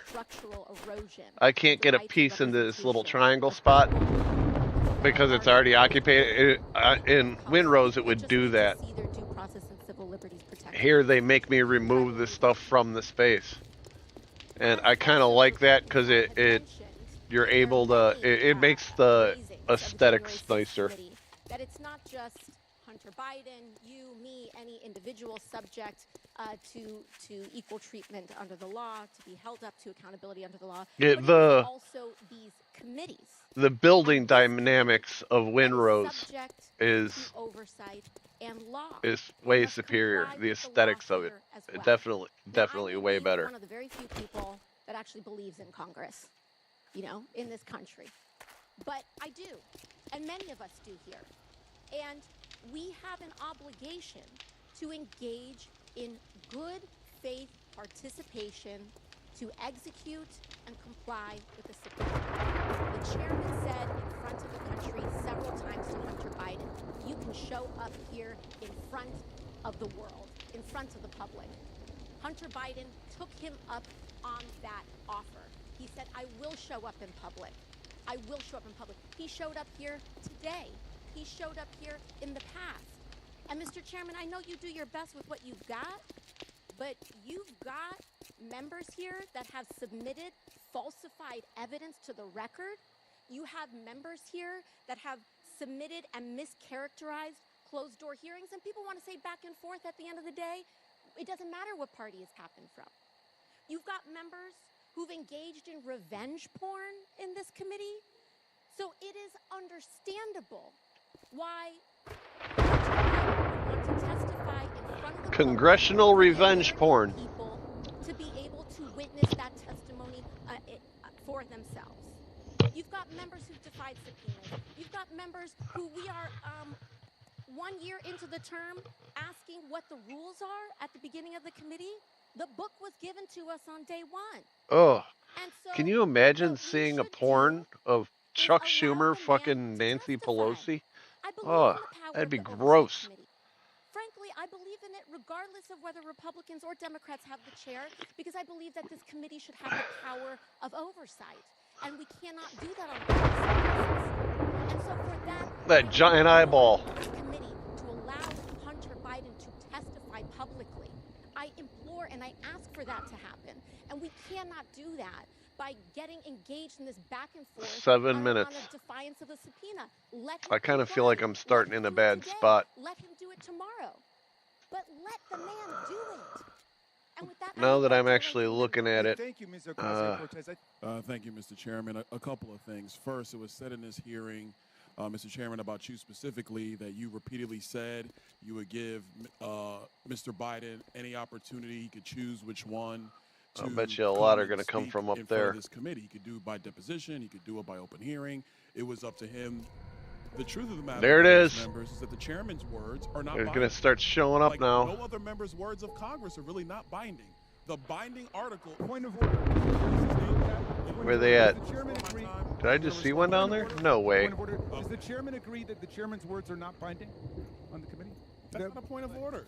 It has nothing to do with the order of the hearing. Thank you. Can I go back to 4 minutes and 34 seconds? That's where I was before I was interrupted by Mr. Raskin. Yes, free. Thank you. Thank you. What is binding is the actual written document. Wow, they're sending a lot of dogs. Here comes the moon. Also signed off on by the clerk of the House. That is the binding document that matters here. That is the document. That's number one. Number two, that was said in this hearing. It was said that our witnesses said that there was no basis for an impeachment. But remember, members on the Democrat side of the aisle, what was said by Mr. Turley at the time was that there was plenty of evidence for the continuation of an impeachment inquiry. And the purpose of that hearing was the relevance basis for an impeachment inquiry. The House has now voted for an impeachment inquiry. And one of the first things that the House did after the vote of an impeachment inquiry was to subpoena Hunter Biden to appear. Hunter Biden has evaded that subpoena so flagrantly did he evade it. I don't like the little to show up airdrop thing sitting there. It's in my way. Eric Swalwell, a member of the House, helped him get that time on the side to give a press Good dog. subpoena. Secondarily, he has the gall to show when we're actually discussing contempt. And he didn't stay. He was sitting right over there. He's not here now. He said he wants to talk. He could stay through the whole proceeding. He chose to leave. Business. But back in December, he chose not to of his own volition. He's in violation of that subpoena. A subpoena that was executed with the signature of the clerk of the House of Representatives. That is the document that is binding. That's what we work off of. Mr. Chairman, I actually want to submit for the record an article from the Hill written by Jonathan Turley, and it is titled Swalwell and the Politics of... Oh, shit. Thank you. Glad something got admitted to the record. Last, a couple other points. One quick point I want to make is in reference to the minorities' report about the $7.8 million. I want the minority to understand one very important distinction between President Biden and President Trump. President Trump has an international real estate portfolio that he has amassed over decades. I'm quite sure if you go back through all of the hotel receipts before he was president of the United States, that you had foreign dignitaries staying at Trump hotels all across the world. Mr. Raskin, I'm making a point. Because they're actually very nice hotels. They look good. People like staying there. Was not running the Trump organization when he was president of the United States. To my recollection, everyone was actually running the Trump organization when President Trump was president of the United States. So if you have portfolio hotels and people choose to rent through Expedia, through Kayak, if they choose to stay there, how can they of monuments costs? Is that what you're saying? Stop. Ladies and gentlemen, America, this is ridiculous. Business. They've never had a business except for politics. And the one thing that the oversight committee, in conjunction conjunction with the Ways and Means Committee and in conjunction with the Judiciary Committee. Hybrids Absolute Imma play some Rogue Point. I think they made this game free for the weekend for people to try. Millions. 26 million is the latest count and growing. Millions. And there was never any business entity involved except public corruption and a pay-for-play scheme. We have questions for Mr. Biden. We issued a subpoena for him to answer said questions. He ignored the congressional subpoena as a private citizen. For many attorneys on the other side of the aisle, the Oversight Committee session opened with immediate tension between both parties. Republicans focused heavily on subpoena enforcement and witness compliance, arguing that accountability was being weakened by delays and procedural disputes. Democrats countered that the process itself was being weaponized for political gain, raising concerns about fairness and transparency. AOC quickly emerged as one of the most vocal voices, challenging the committee structure and accusing Republicans of applying Hybrids Absolute, and they made it 50 off as well. I hope it brings in more players to play with. As debate intensified, that the committee was not applying oversight across all levels. She suggested that transparency was being selectively enforced and that procedural changes were undermining the credibility of the investigation.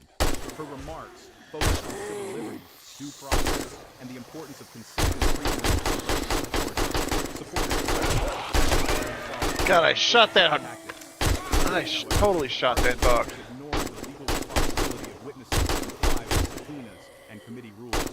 That is when Byron Donalds rejected the accusations of unfair treatment and strongly defended the committee's approach. Subpoenas are legally binding, and the compliance cannot be altered based on political preference or public pressure. Donalds argued that oversight loses all meaning if witnesses are allowed to choose how to comply with congressional authority. He further stressed that the committee's role is to enforce accountability, not adjust procedures for convenience or optics. His response immediately shifted the tone of the hearing, placing AOC's arguments under sharp scrutiny. Before continuing, if you're enjoying this breakdown of congressional confrontations and political drama in Washington, make sure to hit the subscribe button, turn on notifications, and join MAGA News Central for more explosive political coverage. Now back to the showdown.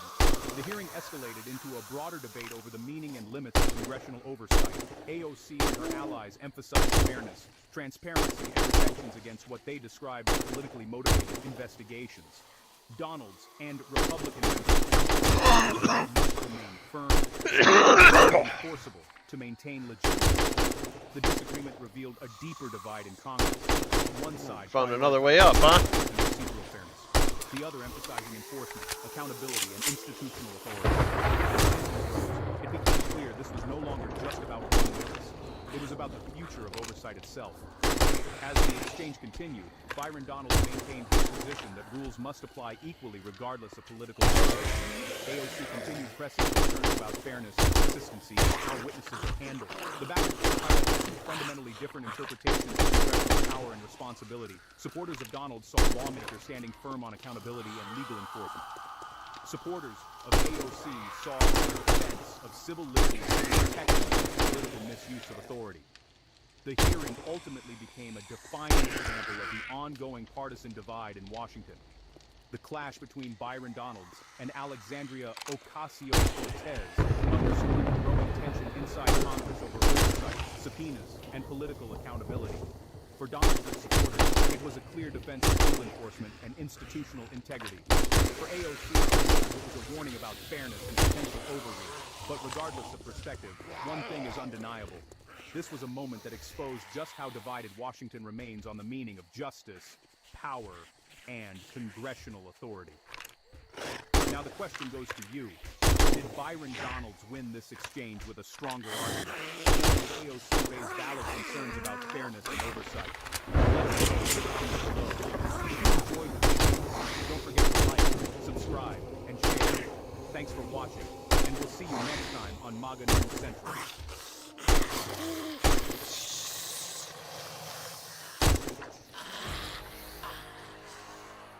Ms. Campbell, you might have didn't you? No, sir. You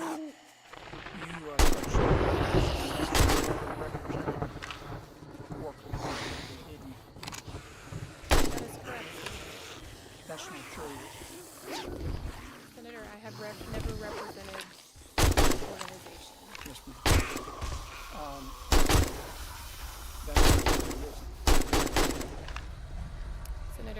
true. I served for a period of 2 or 3 years, more than a decade ago, on an advisory board to help them set up as a nonprofit. So supportive of Workers' Dignity that not only did you represent them, you didn't charge them a fee. Is that correct? Senator, when I was on their advisory board, You know what this is? You recognize that picture? no, Senator. This is from Workers' website. There you are, right here. It's got your name.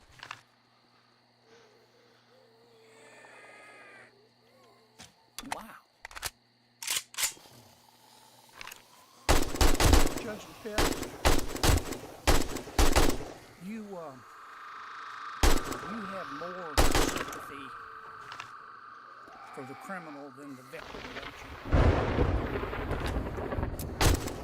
Senator, I worked on the victim time zealously as a prosecutor, as a judge, listening carefully to understand impact on victims, and I have always take that into account. Do you know Micah Smith? Michael Smith, Senator? Micah, M-I-C-H. I don't believe I know a Micah Smith, Senator, no. Okay. I bet the victims of Micah Smith remember Micah Smith. If you don't, Senator, there was a defendant I think Michael.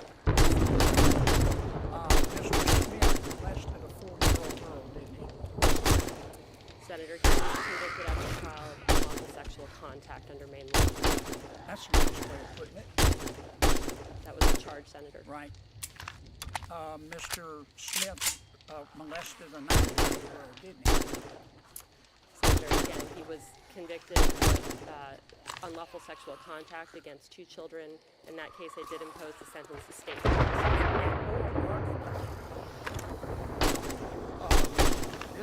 This is how Mr. Smith's conduct was described. Quote, you heard this testimony. All of the abuse is done in the same fashion. Smith would rub his fingers in a circular motion. The vagina and he did so repeatedly. Now where I come from, we call that sexual. You can put it up. This is what you said.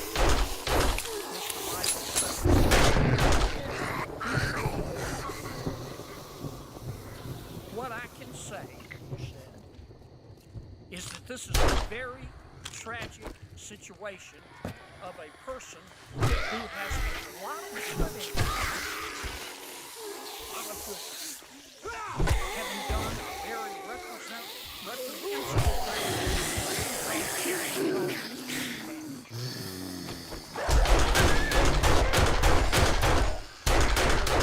Case I imposed the sentence the state requested. Did I read that, your quotation correctly? Senator, that I think is a portion of what I said at sentencing. My focus was on. But the words I read.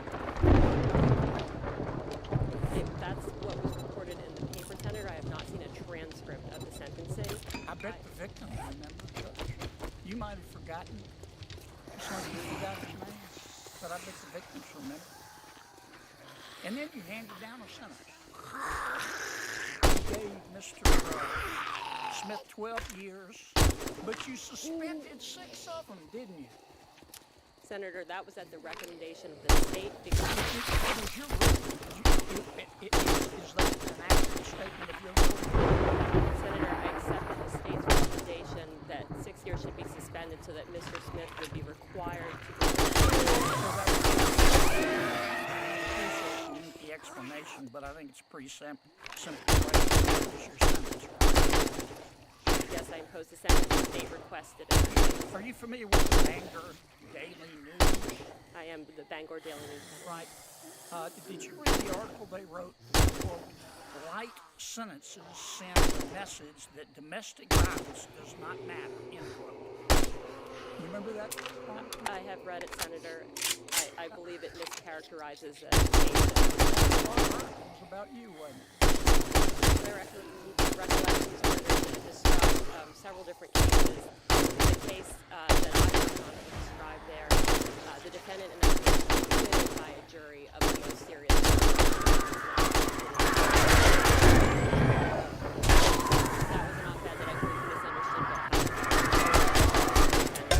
serious conduct that he was charged with. I was not the fact finder in that case. I was bound by the jury's Time for you, Miss Campbell. But I've seen a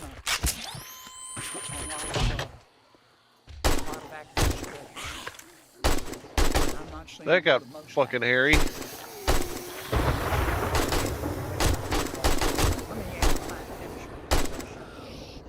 I might end as I began.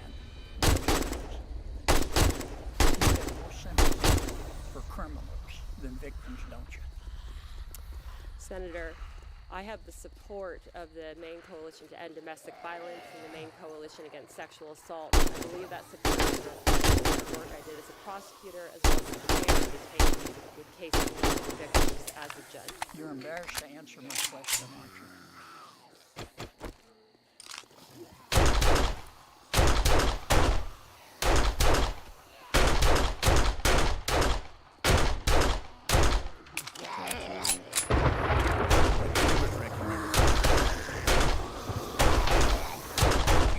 Chairman, thank you all the witnesses.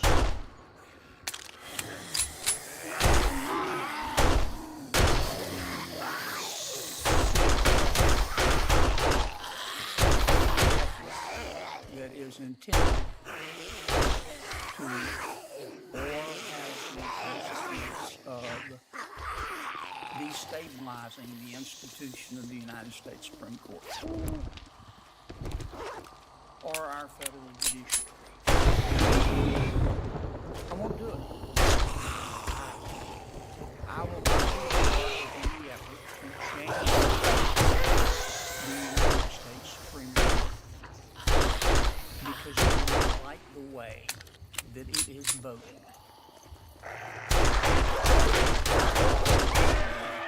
The court is as important as the integrity of this body. It is as important as the integrity of the executive. It is as important as the integrity of the United States Constitution. Judges are not supposed to be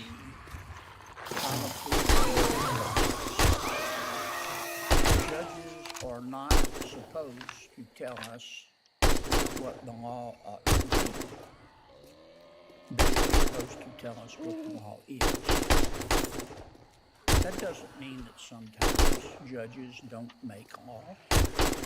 What's reasonable or unreasonable under the Fourth Amendment is a topic that our judges have to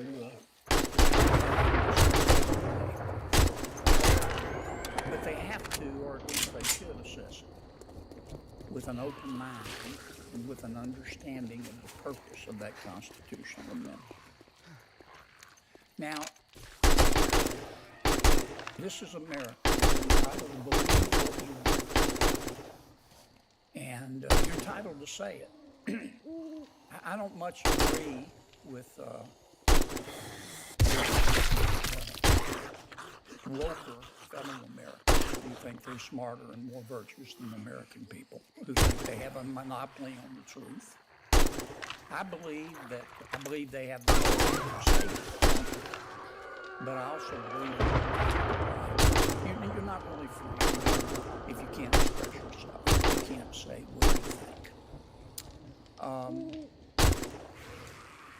So I'm not suggesting that this is not a topic that we shouldn't talk about. In fact, I'm interested in hearing what all of you have to say, particularly about the consequences, if any, of this legislation on the separation of powers.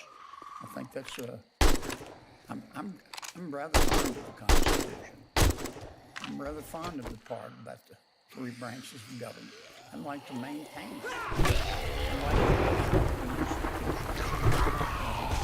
of the Constitution, including the United States Supreme Court. I'm not interested in going back because I don't happen to like the way they vote. Dark money has been mentioned repeatedly. A great deal of money is being spent by conservatives, moderates, liberals, and left. They have the right to spend that money to petition their government. I don't think it's fair just to blame one particular side. You know, they're stupid.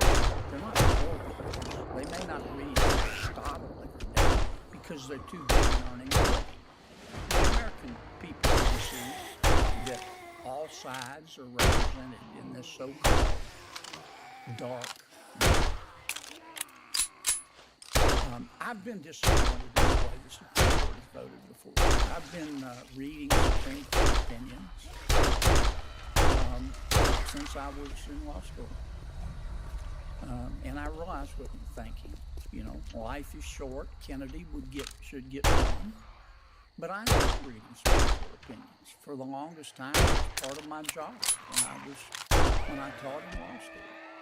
Some of them I agree with. Some of them I don't. But I would never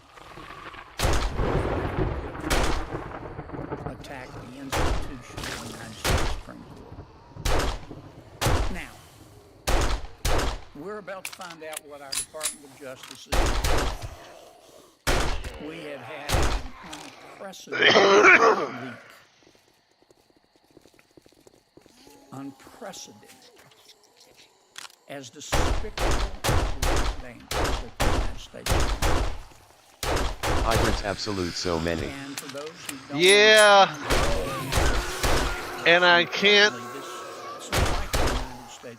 run back into my base because there's no way out. It's a confined space. I want to go in there and get some honey, but I'm not going to be able to do that because I'll get stuck in there. I'm going to try it.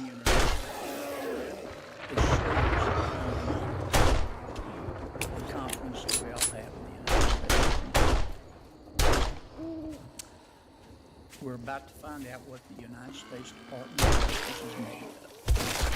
Because it can find us those if it needs to. And once that leaker is found, that person should be fired. That person should be disbarred. That person should be the defendant. Come on.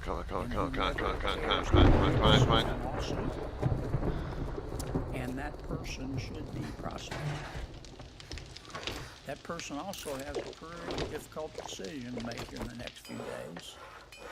And hope that I'm accurate, believe I'm accurate, in suggesting that every person who had access to this document that was leaked, is going to get a visit by the FBI. And the person who leaked this document is going to have to either tell the truth or lie to an FBI agent. It's subject to criminal prosecution. So let's hope that our Department of Justice does its job.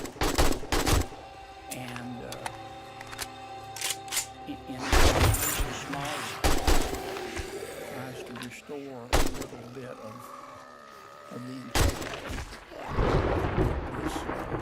This guy Zealot who leaked this document. There's a puking guy. Was he back here? Where was he? Where's that puke coming from? Thank you, Senator Kennedy. It's an interesting question. Why FBI agents from the executive branch should be running around within the Supreme Court interviewing and justices. If it's not appropriate for Congress to exercise its legislative powers with regard to those. I'm in a crossfire. Mr. Chairman, as you know, the United States Supreme Court has its own think it's at all uncommon to have police cooperate. And what I hope happens, everybody's entitled to what I hope happens is Holy crap. The authorities at the Department of Justice, who I believe will be called in, should be called in, Get a little breather here. with the full force and They power come up of from their behind me, aren't agency they? to find out who leaked this document and to prosecute that person civilly and criminally to the full extent of the law. I don't care who it is. I don't care what their politics is. This isn't right. And I guess we'll begin with trying to identify the law that person might have violated. Turn to Chairman Durbin to make his own statement. That's okay, Mr. Chairman.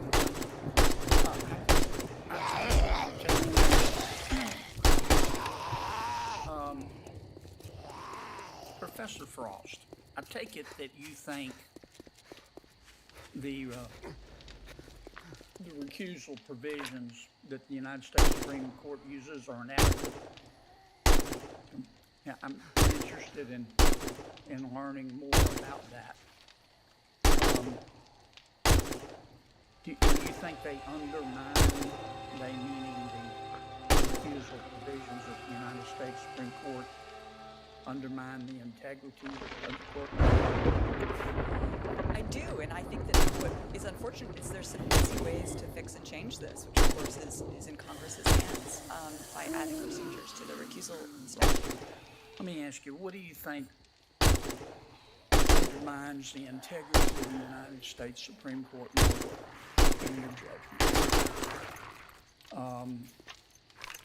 Its recusal provisions, or a member There's of a the United puker. Where's the States puker? Senate going to the steps of the Supreme Court and threatening justices by name if they don't rule the way he wants on Roe v. Wade? So I take it as to consider a bill and to consider possible legislative reform to improve the way the court operates and protecting actually all of the Article III courts. So that's going to be the focus of my testimony. So your question is whether people speaking out against the court is more damaging to the court than... My question is, what do you think undermines the integrity of the United States Supreme Court? The inadequacy in your recusal provisions, or having a member of the United States Senate go on the steps of the United States Supreme Court in front of God's country and threaten justices by name if they do not vote the way he wants them to vote on Roe v. Wade? So, Senator, unfortunately, over the last decade, the last 5 years or so, I have seen attack from so many different sources. But what about that? That I think that's a problem. I certainly not support a senator criticizing the court. It's also a problem when the Senate of the United States will not confirm a nominee for over a year, leaving the court at 8 justices. And it's also a problem when Congress will not amend existing legislation to improve the process of recusal so that all of the justices can weigh in on a recusal decision and protect the integrity of that court. Those are a problem. Let me ask each of you this. Well, first, I'm going to call you Professor anyway. I think you're qualified Professor Payne. You mentioned ethical misconduct by the United States Supreme Court Justice. Can you give me examples of the last 20 years of specific acts of ethical misconduct by the United States Supreme Court Justices? I can definitely send you the allegations of misconduct in the Supreme Court. The perception of misconduct has the same impact as actual misconduct. But I'm asking for actual misconduct. Because there's no body to make a decision whether something is actual misconduct, the decision that's been made can only be the allegation of potential misconduct, including failure to recuse improper travel.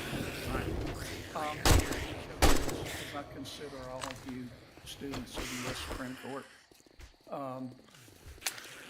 What do you Oh, think crap. will the impact on the United States Supreme Court and people's respect for it as a result of this about the draft opinion on the Mississippi abortion case? We'll start on this end, and then I'll let Professor Payne rest in peace. Die! You know, it's an empirical question. I really couldn't say. I think that the substance, which shows that the court is going against the majority, is much more damaging to the democracy than the leak itself. Thank you, Professor. It's obviously outrageous and being taken very seriously, but I have a lot of confidence in the American public, and I think that the Supreme Court is going to rise above the circumstance, and as it's done for decades, apply the rule of law and issue a decision that it believes reflects the constitutional principles in the Dobbs case and all others, and trust that the Chief Justice and the court will be able to resolve and issue an honest opinion quickly. I think the leak was ethically not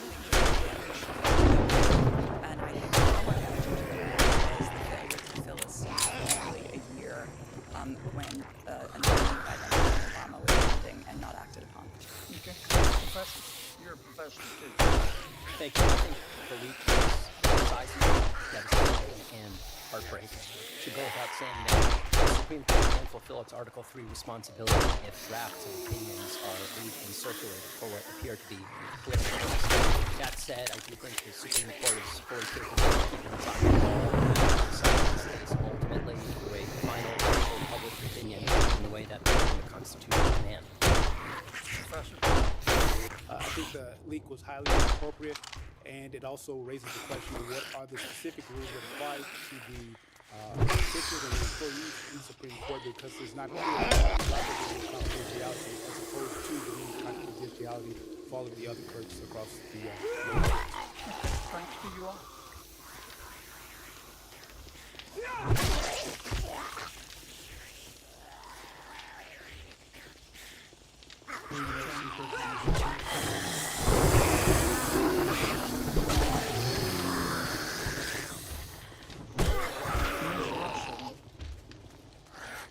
Sent a letter to the governor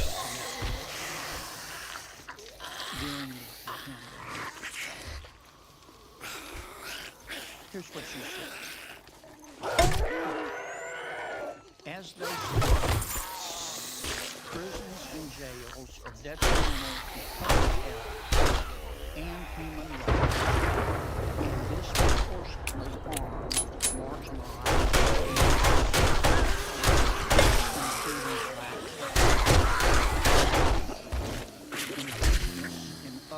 It's getting bad. It's getting bad. Time to get out the big gun. People with disabilities, people in the LGBTQ plus community, people who use drugs, people engaged in sex work, and people experiencing houselessness and poverty. Then she went on to request the governor to immediately release everybody. Got 20 minutes left. It's unclear to me whether she was talking about just during the pandemic or on a permanent basis. Then she goes on to tell the governor of Connecticut to stop putting people in jail. And it's still unclear to me whether she did it just for the duration of the pandemic or on an extended basis. And on top of all of that, the cherry on top, she didn't turn the letter over to the committee. I don't know why she didn't. Perhaps she thought, I'm not saying this is the case, she thought we could find it. 7.3 minutes on Google to find it. Now, Ms. Russell has a constitutional right to do this and to say those things. She does not have a constitutional right to be a federal judge. And she's not qualified.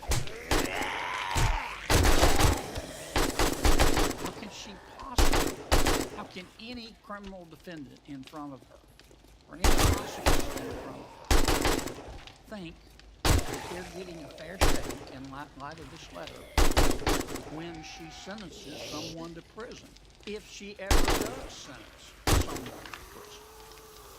It's just simply ridiculous. And for that reason, Would the senator yield for a question? Chairman, my name was invoked. Just quickly. I appreciate Senator Blumenthal's comment. But Richard, here's how I see it. She got caught. She had an epiphany once she got caught. And I am looking at it.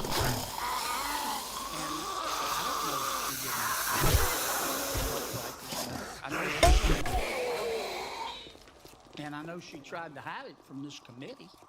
So even if you agree with her that we should stop, that actions have no consequences, and that nobody's ever responsible, and it's always somebody else's fault when a criminal sodomizes a young girl, and everybody ought to get a trophy.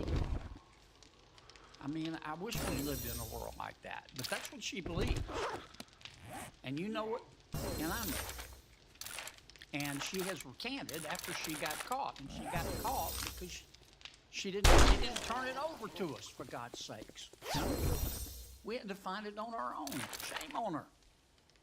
And every single time when she has got to, on the federal bench, she has got to sentence a criminal defendant. This is a lot of loot. For God's sakes, does the rule of law mean nothing? The Senator yield for a question? Certainly I do, Senator, and I apologize for not yielding. No, that's the chair recognizes Senator Cornyn. Thank you for yielding for the question.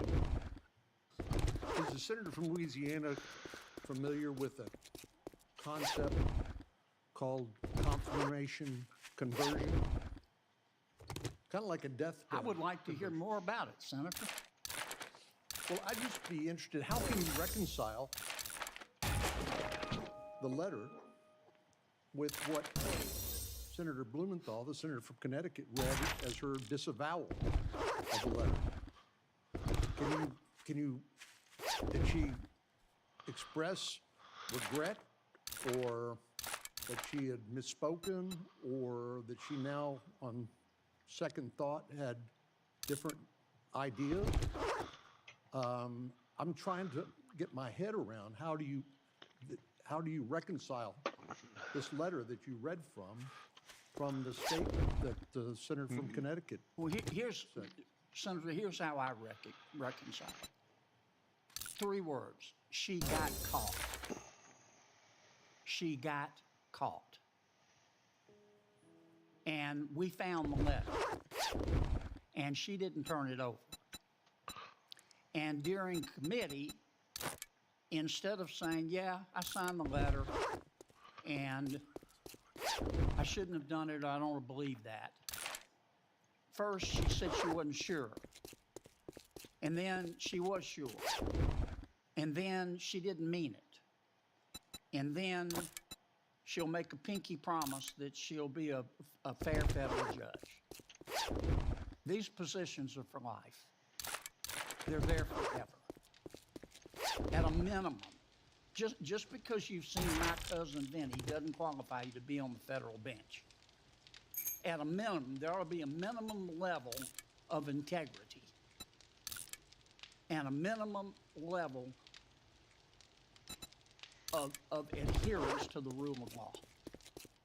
And this lady sets a new standard.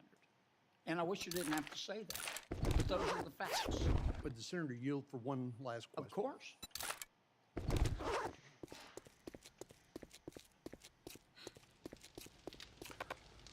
Are you familiar with the fact that all federal judges are subject to a code of judicial conduct?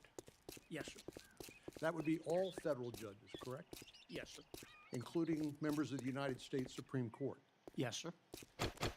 And is the senator aware of the fact that that code of judicial conduct that applies to all federal judges was actually promulgated in 1919? Yes, sir. I understand that's the case. And I'm trying to reconcile the chairman's statement that the code of judicial conduct that applies to the Supreme Court specifically that was issued on November the 13th, that was the first time that members of the Supreme Court were subject to a code of judicial conduct. Isn't it the fact that the code of judicial conduct that applied to all federal judges applied to them as well? Yes, sir. And one of those, how can a litigant, a citizen accused of a crime, somebody who goes to court to seek vindication for a wrong done to them, how can they have any confidence whatsoever in a judge that won't tell the truth? They can't. And shame on us for allowing someone like that to get on the federal bench. Now, we've talked a little bit about judicial independence here. I think I agree with those people who, over time, over the last 230 years or so, who said that the independence of the judiciary in the United States is the single most distinguishing feature of our form of government, because ultimately people are going to be held accountable, and not for political reasons, not because of their unpopular point of view, but because a judge in some court, perhaps with an appeal to an intermediate court and maybe the Supreme Court, has said you were wrong and the other side was right. But we also said that these judges should be independent of politics. That's why they get lifetime appointments. That's why the Constitution says their salary cannot be diminished while they serve in office. So what recourse does a litigant, a citizen accused of a crime, or the prosecutor who's representing the state or perhaps the United States, what recourse do they have against somebody who's confirmed as a federal judge who won't tell the truth? It's a mystery to me, and we're creating a real problem here, in my opinion. And a real problem for the efficient operation of the court. I mean, if I'm a criminal defendant or a criminal defense attorney, I'm going to do everything I can to try to get this lady as my judge. And if I'm a prosecutor, I'm going to try to avoid her, and I think this letter may very well be grounds for appeal in every single solitary case. I mean, she says it here. Big as Dallas. I don't believe in putting people in jail. If they're part of this particular group that she deems virtuous. Now, if you're not in her group of people that she deems underprivileged and virtuous, you're really at risk, apparently. But if you can fit yourself into, if you can somehow become black, brown, indigenous, and immigrant, people with mental illness, people with disabilities, people in the LGBTQ plus community, people who use drugs, if you can convince the judge that you have been engaged in sex work and street economies, or you are homeless or poor, then she thinks you should not be in jail. I've heard it said that the single most powerful public official in the United States is an individual federal judge. Have you heard that? Yes, sir. I think that's...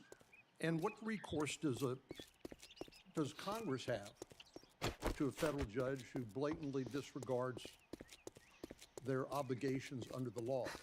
We can't, do we have the authority to force them to recuse or disqualify them? Isn't it fact that given the constitutional independence of the judiciary, the sole recourse that Congress has, I'm not talking about the litigants, that Congress would have would be to impeach, for the House to impeach and the Senate to convict them. If you drink all the coffee, I'll kill you. That is correct, and that's why You I've break always any been of so my proud shit, you're to sit on paying this committee, double. because our job is to stop people from getting on the bench who are whack jobs. Thank you very much, all and my now cash you back can in go the joint, fuck man. yourself. That Congress would have You know what, dude? also I apply am to really the getting United sick of your States Supreme attitude. Court justice, correct? Yes, sir. Impeachment by the House, conviction in the Senate, and removal from office. That's the sole remedy, correct? Yes, sir.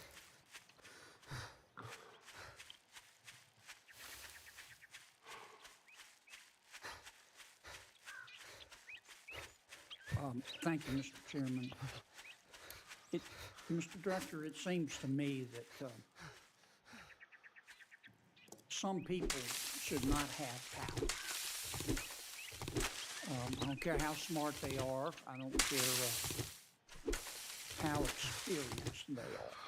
They just don't have enough maturity or morality or ethics to exercise power. And I am talking, of course, about your predecessor. You have been a significant improvement. Unlike my experience with you, and what I've observed is that unlike your predecessor, you're not egomaniacal, and you're not egocentric, and you're not a self-aggrandizer. You don't run around like your predecessor going, look at me, look at me. You don't leak to the press like the Titanic. And I know that's a low bar, but I appreciate it. You talk a lot about 38,000 women and men in the FBI, the vast majority of them do an extraordinary job, and I agree with that. Most of those women and men that you're talking about are in your field offices. I'm not saying there aren't some in the Washington office. But the problems we've had with the FBI over the past decade, you've alluded to, have come primarily out of the Washington office. I listened carefully to your recitation of your efforts to clean up. But I think most fair-minded Americans still wonder if there has been real accountability in all cases. And that's the spirit in which I'm going to ask you these questions. No. Who made the decision at the FBI to raid Mar-a-Lago for those documents?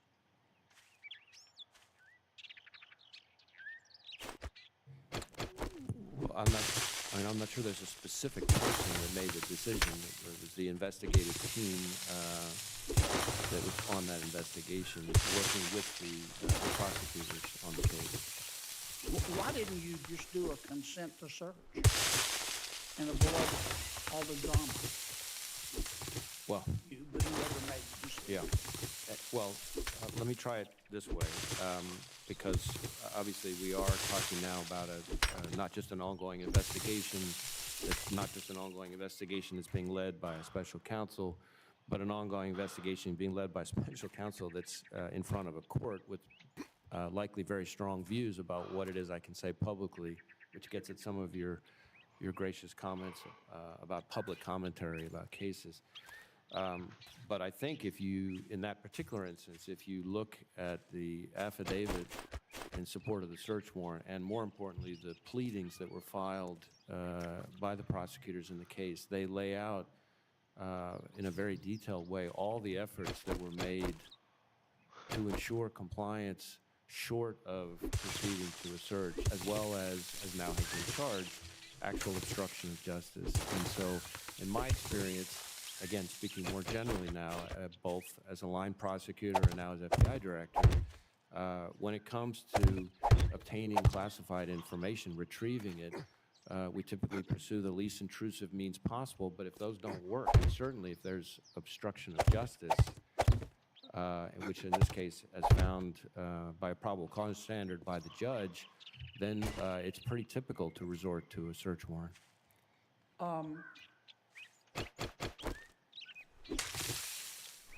Of course, as you know as well as I do, that the FBI cannot censor American speech. It talks about abridging speech, that our First Amendment does. At one time, I think it was during your tenure, the FBI had 80 FBI agents working with social media, encouraging social media to take down accounts and remove, quote, disinformation and election interference.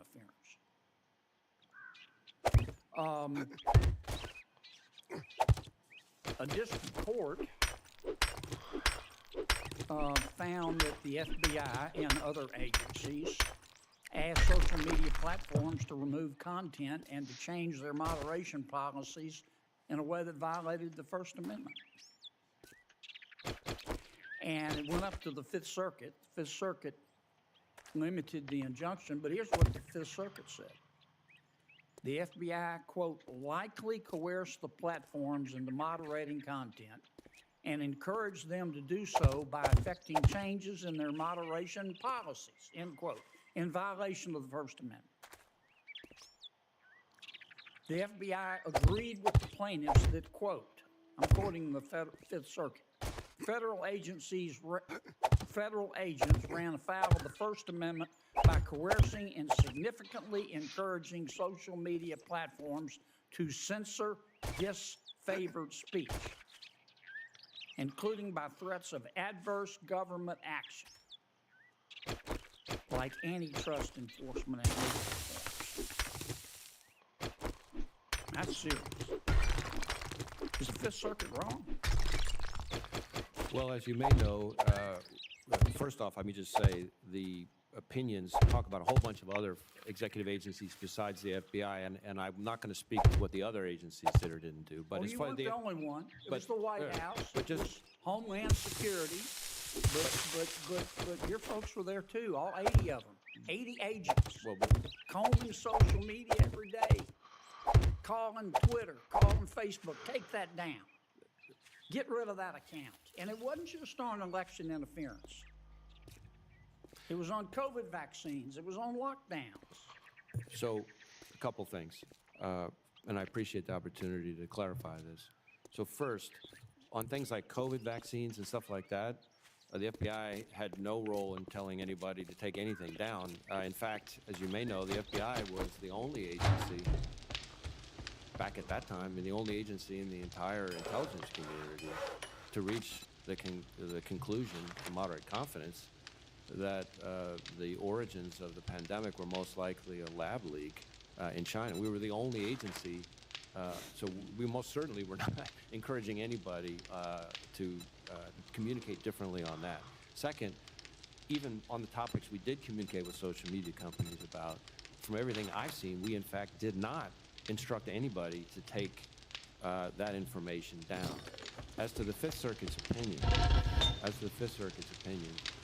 as you may also know, we actually hotly contest a lot of the findings, and not just the legal conclusions, but the actual factual findings, and the department has sought Supreme Court review, asked them to vacate the injunction. The Supreme Court's not only vacated the injunction, but granted cert, so I probably should leave it at that. Let me stop you a second. I've gone way over. I want to ask you one last question.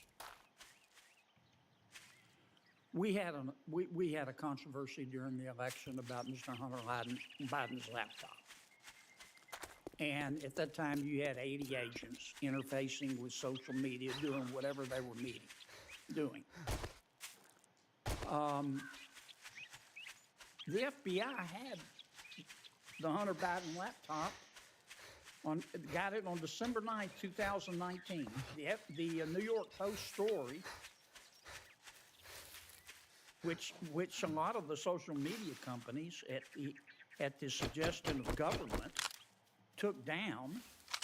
The story came out on 10/14/2020. Why didn't the FBI just say, hey, the radiators in here? laptop's real?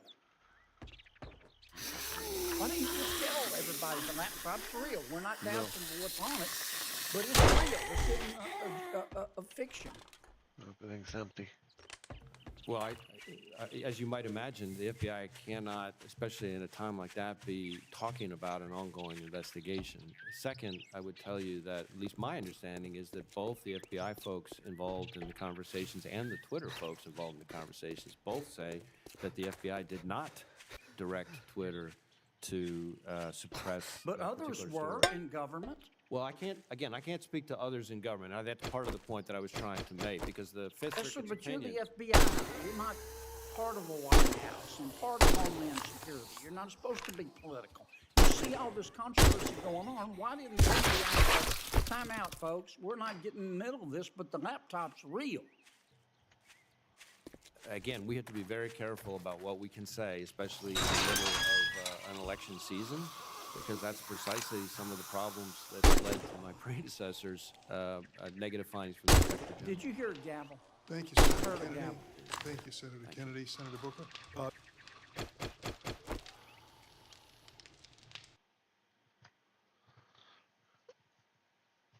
Mr. Director,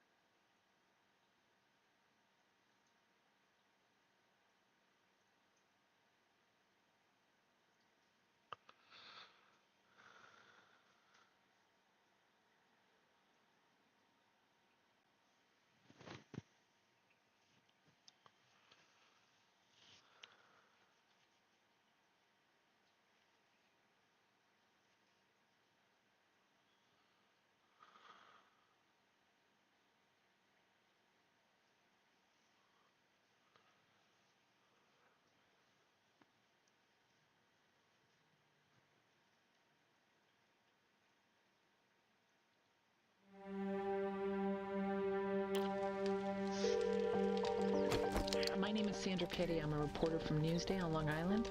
I'm looking for people who were jurors in the Sonny Francese case. Hey Frank, it's Bobby from Newsday. Just had a question for you on our Sonny Francese documentary. Listen, nobody wants any part of that whole thing. I'm not going to do anything that's going against what they want, you know? Sonny Francese, in and out of jail most of his life, was the underboss of the #2 guy in the Colombo crime family. We're doing this documentary on the Francese family. You know, I was kind of hoping this would all go away because, first of all, can I stick you off the record? Yes. He was the underboss. He was close to the snake. They're both from the same vicious school. Mass killers and totally unrepentant. Yeah, but why are you calling? I want to know. How'd you get this number? Because it's a private number. Oh, we have all sorts of databases. But who are you? He had organized crime in his soul. He's just who he is. He got a lot about him. Well, what's the count? 40 or 50. I mean, he's twisting the pretzel if you look at it the wrong way. How unusual do you think it is for your father to talk to reporters? We were always told that you could never trust them because all reporters work for the FBI. We were prejudiced against it from when we were kids. Has there ever been a family like this in American history? I don't think so. I don't know if Shakespeare could have came up with something like this. Ambition, greed, retribution, reformation, loyalty. It's all there. What do you do with a guy who just refuses to obey the law? He's in jail not because of the system, but because of him. I have no sympathy for him whatsoever. When is he getting out? His release date is Sunday. Good, I'm happy to hear that. He should give me some good news. That could be him. Get ready. And that's the guy in New York. Is it? Yeah. These are for Sonny. You have Sonny Francese? You don't have him? Okay. How do you know him? What's the difference?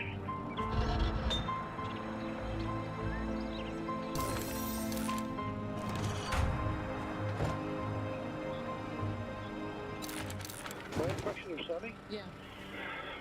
Very good-looking guy. You know, ladies' man, but a lot of girlfriends. Didn't drink or smoke, but treacherous. Killed a lot of people. And was very well respected by the guys under him. You know, they idolized him.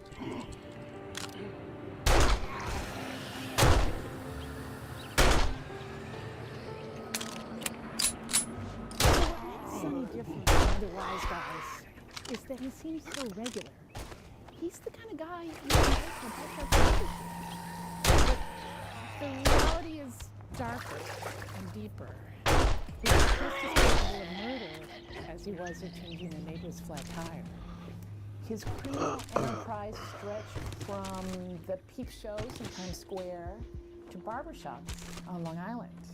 We found out that Sonny was getting out of prison in 2017. He was 100 years old, and he was the oldest inmate in the federal prison system. And that's when I started trying to land an interview with him. Hey, Tommy, it's Bobby Cassidy from Newsday. Just wanted to talk to you about our documentary on Sonny. Give me a call when you get a chance. We going forward? Yeah, so I don't know, Frankie's going to call you, and we're looking to do this on Friday. Looks like it's going to happen on Friday. Hey, Bobby, how's the newspaper going? It's doing good. They should be doing good. A lot of papers run out of business. No, they put me here because I had to learn how to walk again. Which I do walk now. Okay. I didn't walk before, but now I walk. I'm getting better every day. I'm just another man, that's all. I ain't looking for no glory. I ain't looking for no credit. What'd you do after the army? Same thing. I went on the street. Who's that? Hey, honey. Well, I had a little money. I won gambling in the army. I took it home and I started buying businesses, you know. Then they opened up a club, another club, and I started making big money. Never under my name, though. I couldn't get a license. Why? I was a bad guy. Not then. Yeah. My mother said I was bad since I was born. She said I was bad when I was in her stomach. I had a hell of an experience in life, I'll tell you the truth. How did Sonny Francis come across your radar? Sonny Francis was an infamous character, an infamous defendant in a major Eastern District case going back to the 60s. So he came up on my radar screen because I'd heard about him. I started reading about him. What made him infamous? My dad told me he got straightened out to be a good fellow when he was 14 years old. Guy Furtado was making consensual recordings against then underboss of the Colombo crime family, Sonny Francis. You find yourself often stop taking notes because you just would get caught up in the story. His first homicide, I think he was 14 or 15. He did like to talk about acid, and I assumed he had some experience with acid. Sonny was very relatable and charismatic in the way he spoke. So he's not somebody that even listening to him would put you off. But when it struck him, he would divert into criminality. We'd be talking about great food at a restaurant 1 minute and then the dismemberment of a body literally a minute later. And then back to the marble they're installing in the club and how thick it should be. What did he say about acid? That the bones dissolve in the acid. The kiddie pool and dismembering and then going to a restaurant. Because I think in one of our body shops, there was an acid pool. Putting it in a microwave. I know people who say he didn't even know how to turn on a microwave. Well, there's a truth to that. But he might have known how to make it. He goes, well, what about the skull? And Sonny's like, what? He's like, the skull. And I'm like, the what? He's like, the skull, the head. What about the skull? It won't fit. And he goes, oh, you dry it in the microwave and then you crack it with a hammer and then you push the pieces down there. But every time he saw that damn acid and thought about it, that was his thing. Hey, that's good. Remember that. Before I even met the man, when I became a new agent, his reputation was, he was a very, very tough man, very articulate, very intelligent. Most people know who he is when they meet him, and they know what he represents. They know he's a mob guy, and he's a serious mob guy. He was a likable guy. But on the other hand, though, and you listen to him on the tapes, If you go out there and try and get the money, he doesn't give it to you, you leave him on the floor. If there was ever two sides to someone, That's the two sides of Sonny. Me, I never murdered nobody. Let me ask you, a face like that, could he be a murderer? You'll never get my father. I mean, I know him my whole life, and he'd never tell me who he killed. But here's what he'd do. I'd be driving down the Bell Parkway, right? And he'd go like this, over here, son. And for a while, I don't know what the hell he was doing. And then I...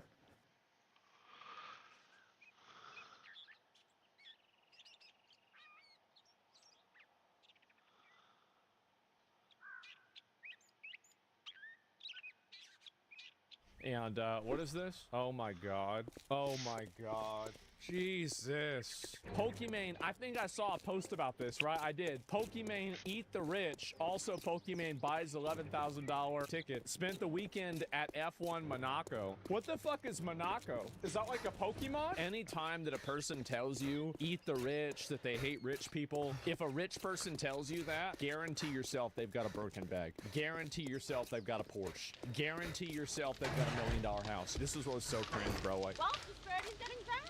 We hate the rich. Anyway, we hate the rich. too much. Aren't you the rich? Aren't you the rich?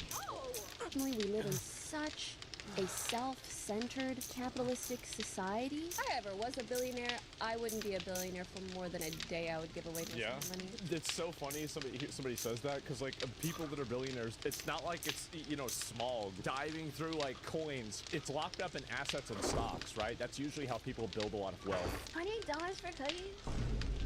I know math is hard. Idiots, but if you're a broke boy, just say so.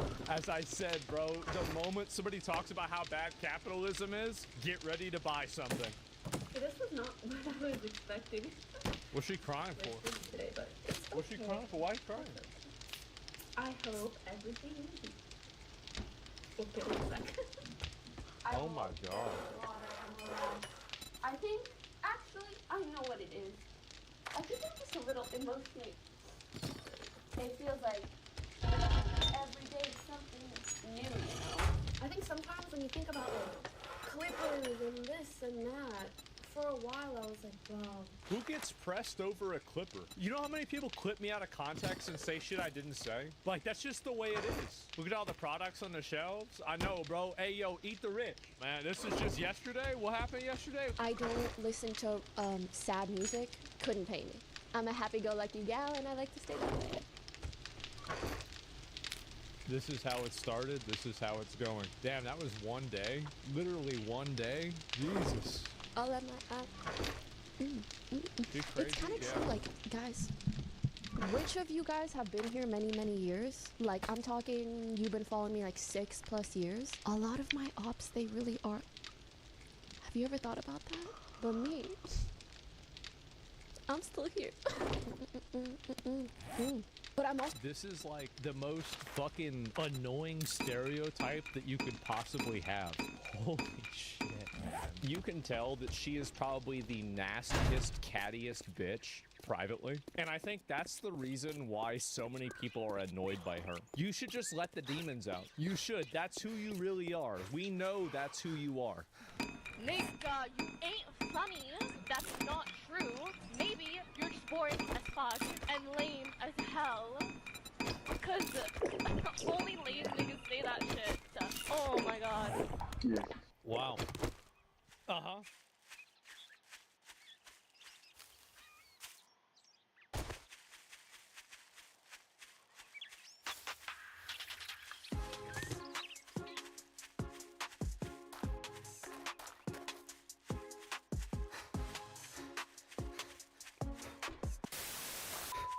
Name one continent.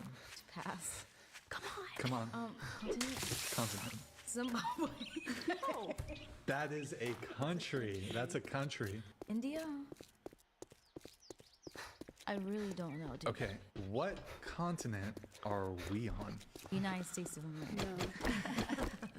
That is a country. I'm gonna stop talking because everyone's gonna be dumb. What is the continent below our continent?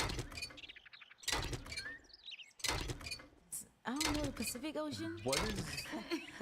What is the continent that Brazil is on? I don't know.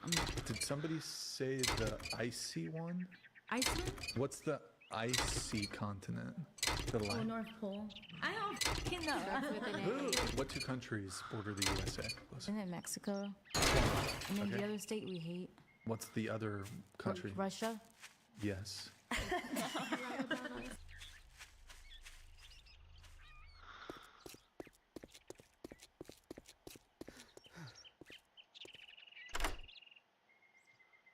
Russia. Close, it's Canada. Top 10 most successful and richest women in the world. All of them self-made. Number 10, Iris Fontbona. She is the widow of Gina Reinhardt, Hancock Prospecting, which was founded by her father, Susan Clatton. BMW Here's Fortune. Yang Huang.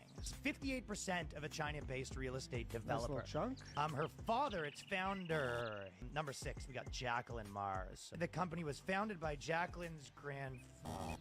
We have Miriam Adelson, 56% stake in the casino operator in Las Vegas Sands that was formerly owned by her husband. Number 4, Julia Cobb, widow of David Cobb. Mackenzie Scott. Number 2, Alice Walton, daughter of Sam Walton. Number 1, Francois Bettencourt Myers and family. She inherited her fortune from her mother, whose father founded L'Oreal. Okay. Yeah, this really just highlights the differences between men and women, and they do it in a funny way. So shout out to Ryan Long for continuously giving us truth in a comedic way. Go and subscribe to him. Go and follow him on Instagram. I'll have his Instagram in the description down below. But yeah, this was a hilarious video, and this is not to paint a negative light on women, because we're better at some things and worse at some things. But what I did find funny was someone in the comment section decided to say, well, that would be the same thing for men as well. The men who got their money, a majority of them would have gotten it from inheritance. Well, yeah, you kind of missed the point of them getting their inheritance from other men. I mean, wasn't like up until recently women couldn't open their own like credit card at a certain point in the US? And now women have been able to open their own credit card. They have the most debt. Well, that worked out great, didn't it? You really think that Iran's government, their laws and their policies that come from the Ayatollah, which is a dictator who runs under Islamic rule, is more equally oppressive? Is it equal oppressive as Donald Trump? Yes. So is it illegal here in America to divorce your husband? No, but it's incredibly difficult, and it's So incredibly... it's not illegal. You would be arrested for doing that, right? No. You would be arrested for that in Iran. Yes. Yeah. Is it illegal for you guys to walk around without your head covered? No, but that's a different religious belief, as well as legal. And again, it's not the same kind of oppression. Well, do you think it would be oppressive if Donald Trump came Oh, out some and oppressions are good. demanding you guys to cover your hair and cover it? Sure, it's not a religious belief that we share. Would you go to jail for leaving your house without your husband's permission here in America? Sorry, come again? Would you go to jail for leaving the house without your husband's permission here in America? No, but again, it's a different kind of oppression. Yeah, Trump oppresses women, but the illegal immigrants that we're going to advocate for, who totally oppress women, we're going to allow them to come into the country, and we're also going to say that we should abolish jail so that the people who are in prison can also come out. But Trump is the issue here. Before we get back into the video, make sure you guys like the video as much as possible, subscribe to the YouTube channel, and also mainly hit the notification bell so that you're notified when a video comes out. Also go and subscribe to my new Facebook channel. It'll be linked down in the description below, so go and subscribe there. And let us get back into the craziness. What do we call when we're in trouble and someone has a knife or a gun? I wouldn't call the police. Why wouldn't you call the police? I don't trust them. A Cypress College adjunct professor is now on leave after a Zoom video of an exchange with student Braden Ellis, who calls police heroes, went viral. I have a difficult job, but we have to have All of fine them? life. Oh, I'd say a good majority of them. You're saying police officers should be revered, viewed as heroes? They belong on TV shows with children? I think they are heroes in a sense because they come to your need and they come and help you. What do we call when we're in trouble and someone has a knife or a gun? I wouldn't call the police. Why wouldn't you call the police? I don't trust them.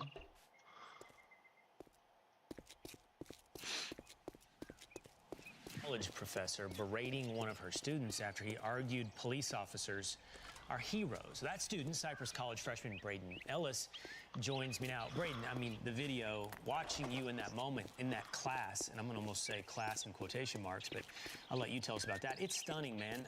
What was your professor's explanation for some of those answers? I mean, what you were saying, I think was like, yeah, police are heroes. And you of course said, by and large, there are exceptions. But she refused to accept that answer. What was her argument? I think her argument, and good morning, and thank you for having me, Will. I appreciate it. I think her argument was, she's more of a left-wing person, and I think she was trying to get a gotcha moment with me. And I just remained calm and respectful and gentle with her arguments. And I think she had that gotcha moment, and to confuse me and just say, oh, I don't know. Yeah, you said, left-wing ideology or a left-wing point of view or left-wing agenda. I think you're right, because clearly in the exchange that I can see here, she's talking about the police department, its history, its ties to runaway slaves. She's tying all of this history to men and women in uniform today trying to protect us from someone who might harm us, invade our home, or whatever it may be. And when you brought that up to her in a longer clip, you said, who would you call? Her answer was what, Braden? No one. She wouldn't call anybody. And I was expecting an answer such as she would call a social worker, because a lot of Democrats are calling for social workers. And I was assuming she would say social worker. And she said, no one. And I said, would you have a gun on you? And she said, no. And I said, okay, well, that was interesting. And I was very surprised by that. And never heard an answer like that. It's quite interesting. Yeah, it's well deserved that they decided to put her on leave, and she eventually got fired, which is a good thing. There is no way you can be this stupid and also be a professor at the same time. But understanding that we are in 2026, where college campuses, high schools are all indoctrinated with teachers like this, unfortunately. And as I said, more and more people and students are beginning to stand up to this nonsense because we're tired of hearing stupidity continuously. Human being. That's the fetus of an animal. What are you thinking? Well, you're trying to play me with that right? The thing is, it's literally the same thing. Okay, so if I find life, or something that's living. How do you define life? Something that's living. Something that's living, is it living? Yeah. Well, is the fetus dead? Is a fetus that is attached to a mother. Now living. You're just adding more descriptions to the argument. I'm asking you, is the fetus dead? In this case, so something that's growing inside of you is dead. It's attached to the mother. Okay, but so irrelevant. Mother have the irrelevant. Is it dead? Please give me a yes or no. Please tell me that something that's living in your body is dead. How do you say this? The whole point of people showing this picture is that people struggle to distinguish between two different images, and to be able to decipher whether one is a human and one is not doesn't actually help your point. All you're showing us is people can be deceived, people cannot know whether something is a human or not. Wouldn't take away from the fact that whether we can perceive it as a human or not doesn't make it not a human. What they're essentially saying is we get to determine. Hey, excuse me. Which is a very dark road to go down and a very bad way to try to do things. There have been a lot of times in history where people decided to perceive people not to be human beings, even though they were born and they did evil things. So logic is very stupid, but there's no surprise here. It's a college student.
million John Browns. What on earth are you thinking about? A John Brown farm? Hi, welcome back. You know, we have already discovered the first very important war for the US, which was of course the independence war against the Kingdom of Britain, and the second very big and very decisive war of American history, I think, is the Civil War that we will cover today. Probably we'll cover then also something like World War I, especially from a German perspective. So if you don't want to miss that, hit a like and a subscribe, and if you want to see more content of me, then you should definitely check out my Patreon. Link is in the description. Thank you so much for that, and let's go into the reaction. This video was made possible by NordVPN. Click the link down below to get 70% off an annual subscription, plus an additional month free. Also, stun your friends, turn heads, get compliments. Buy yourself some oversimplified merch today, along with a very honest new character. Link in the description down below. Okay, this is it. Oh, Victor that is so cool. Link in the description. Down below. Okay, Mrs. Lincoln. One last push, and we're done.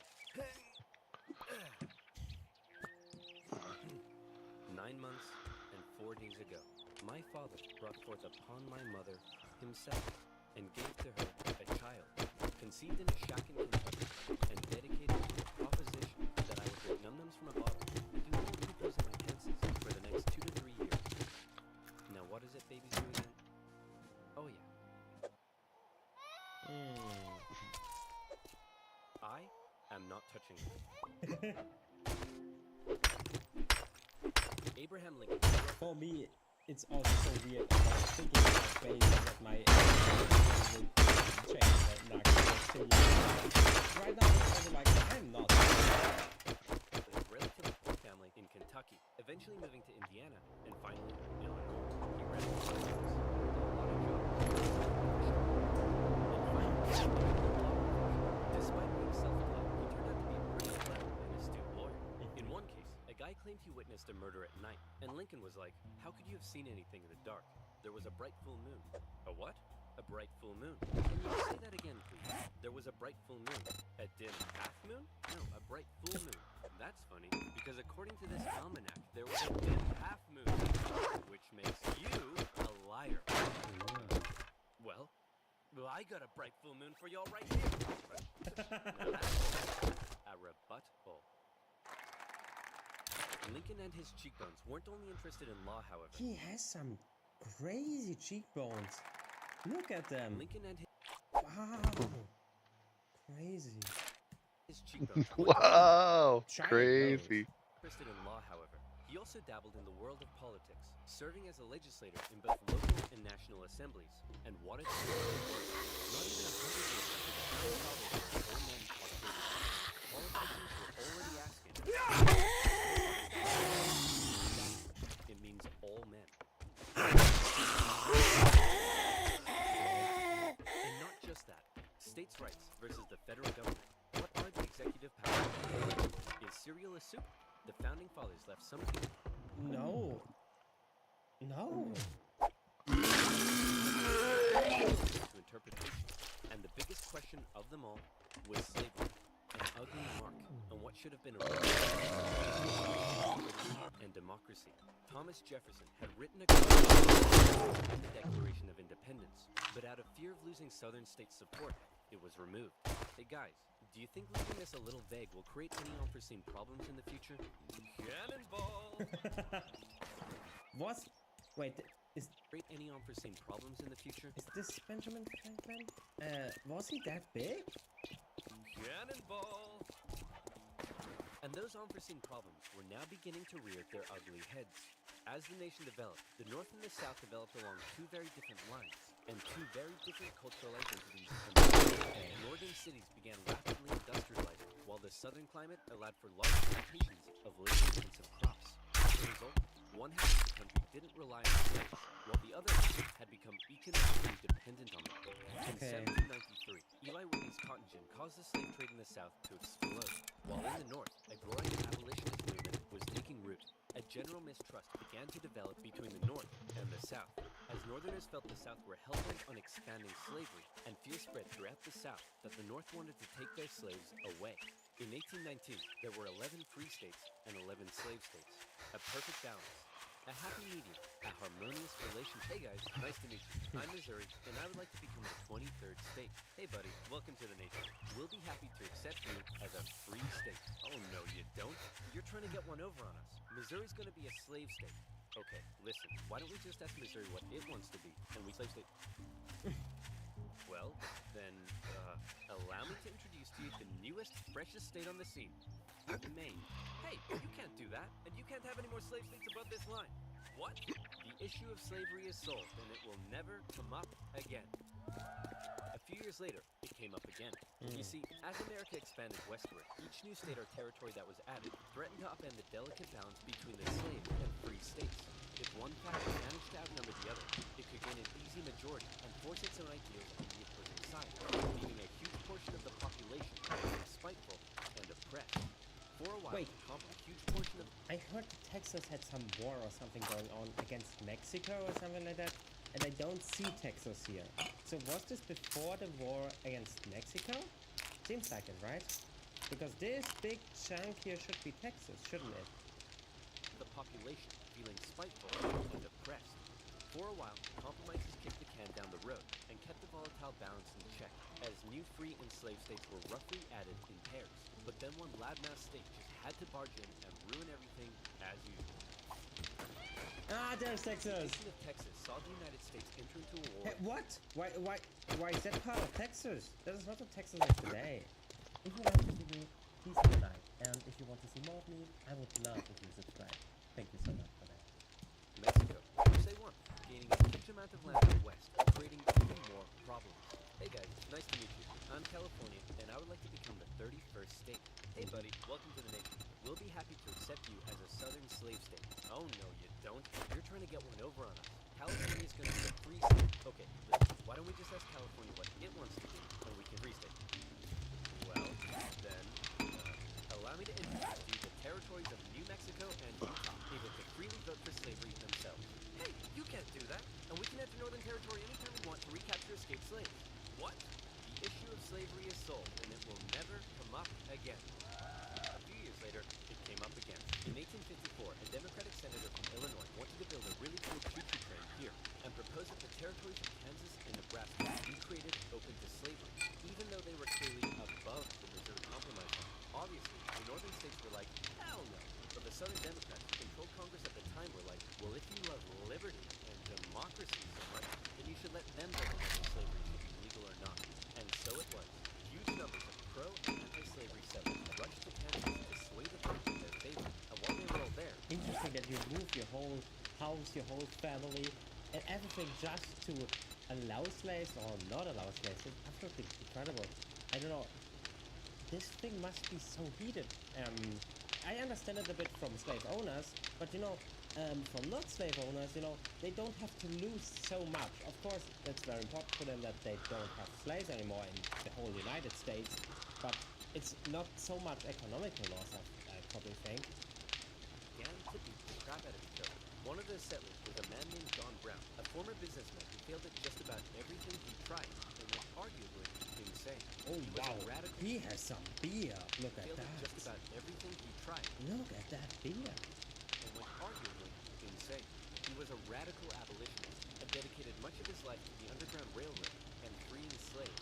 One night, in revenge for an earlier raid by pro-slavery forces, he and his sons killed a number of pro-slavery settlers in the territory, helping to kickstart years of violence known as Bleeding Kansas. Kansas and Nebraska both eventually voted in favor of outlawing slavery. But from here, the tension began to grow. Wait, outlawing means not slavery, right? Outlawing means probably something like, A, not allowed, right? Rapid pace. In 1852, author Harriet Beecher Stowe penned Uncle Tom's Cabin, a best-selling novel that exposed... Oh, I know this, yes! I know the story from somewhere. Terrible cruelty of slavery to the world. Oh, how awful.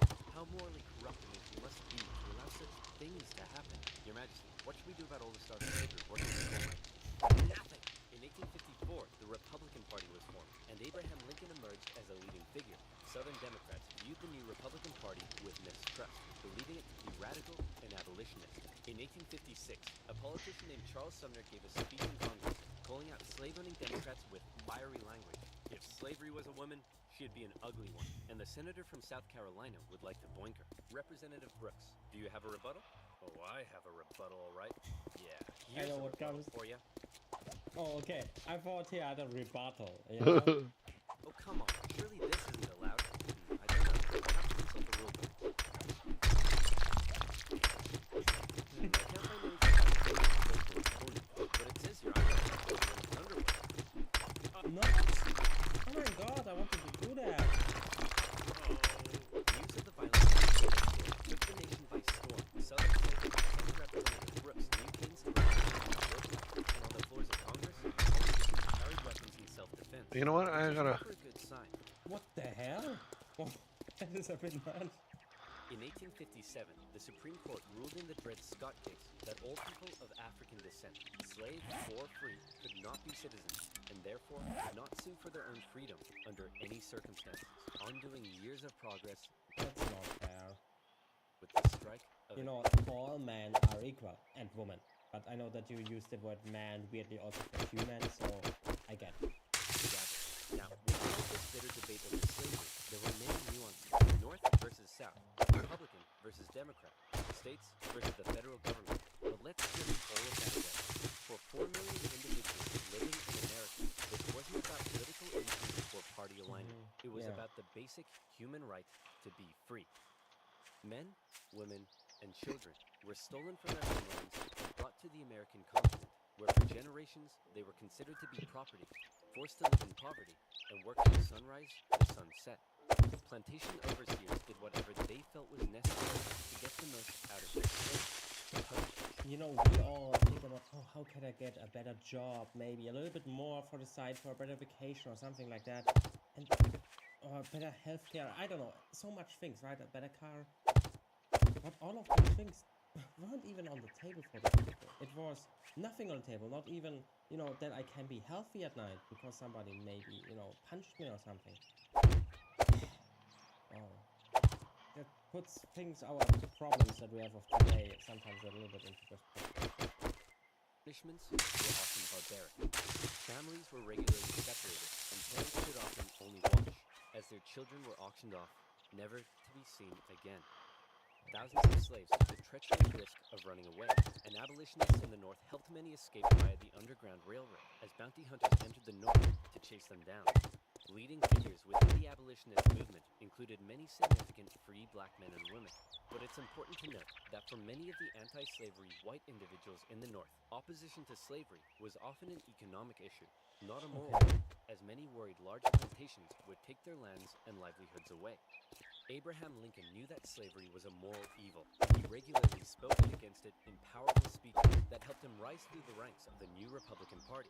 He lamented at the hypocrisy of a great American nation meant to stand as a shining beacon of freedom, while also enslaving 4 million men, women, and children.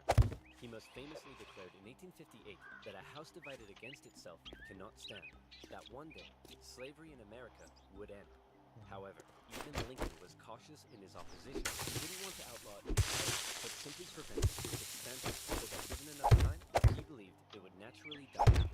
Thankfully, history would force his hand. In October 1859, one abolitionist decided to try to single-handedly take down slavery by force. He would be crazy enough to even attempt such a speed guy. Yes, it's exactly. A good friend, John Brown. He planned to seize arms from an armory in the town of Harper's Ferry, free the slaves there, and continue south, inciting a major slave uprising along the way. A noble cause, a bad plan, and terrible execution. Brown's men took the... But if you learned once from this channel, then Americans don't need plans, they just do.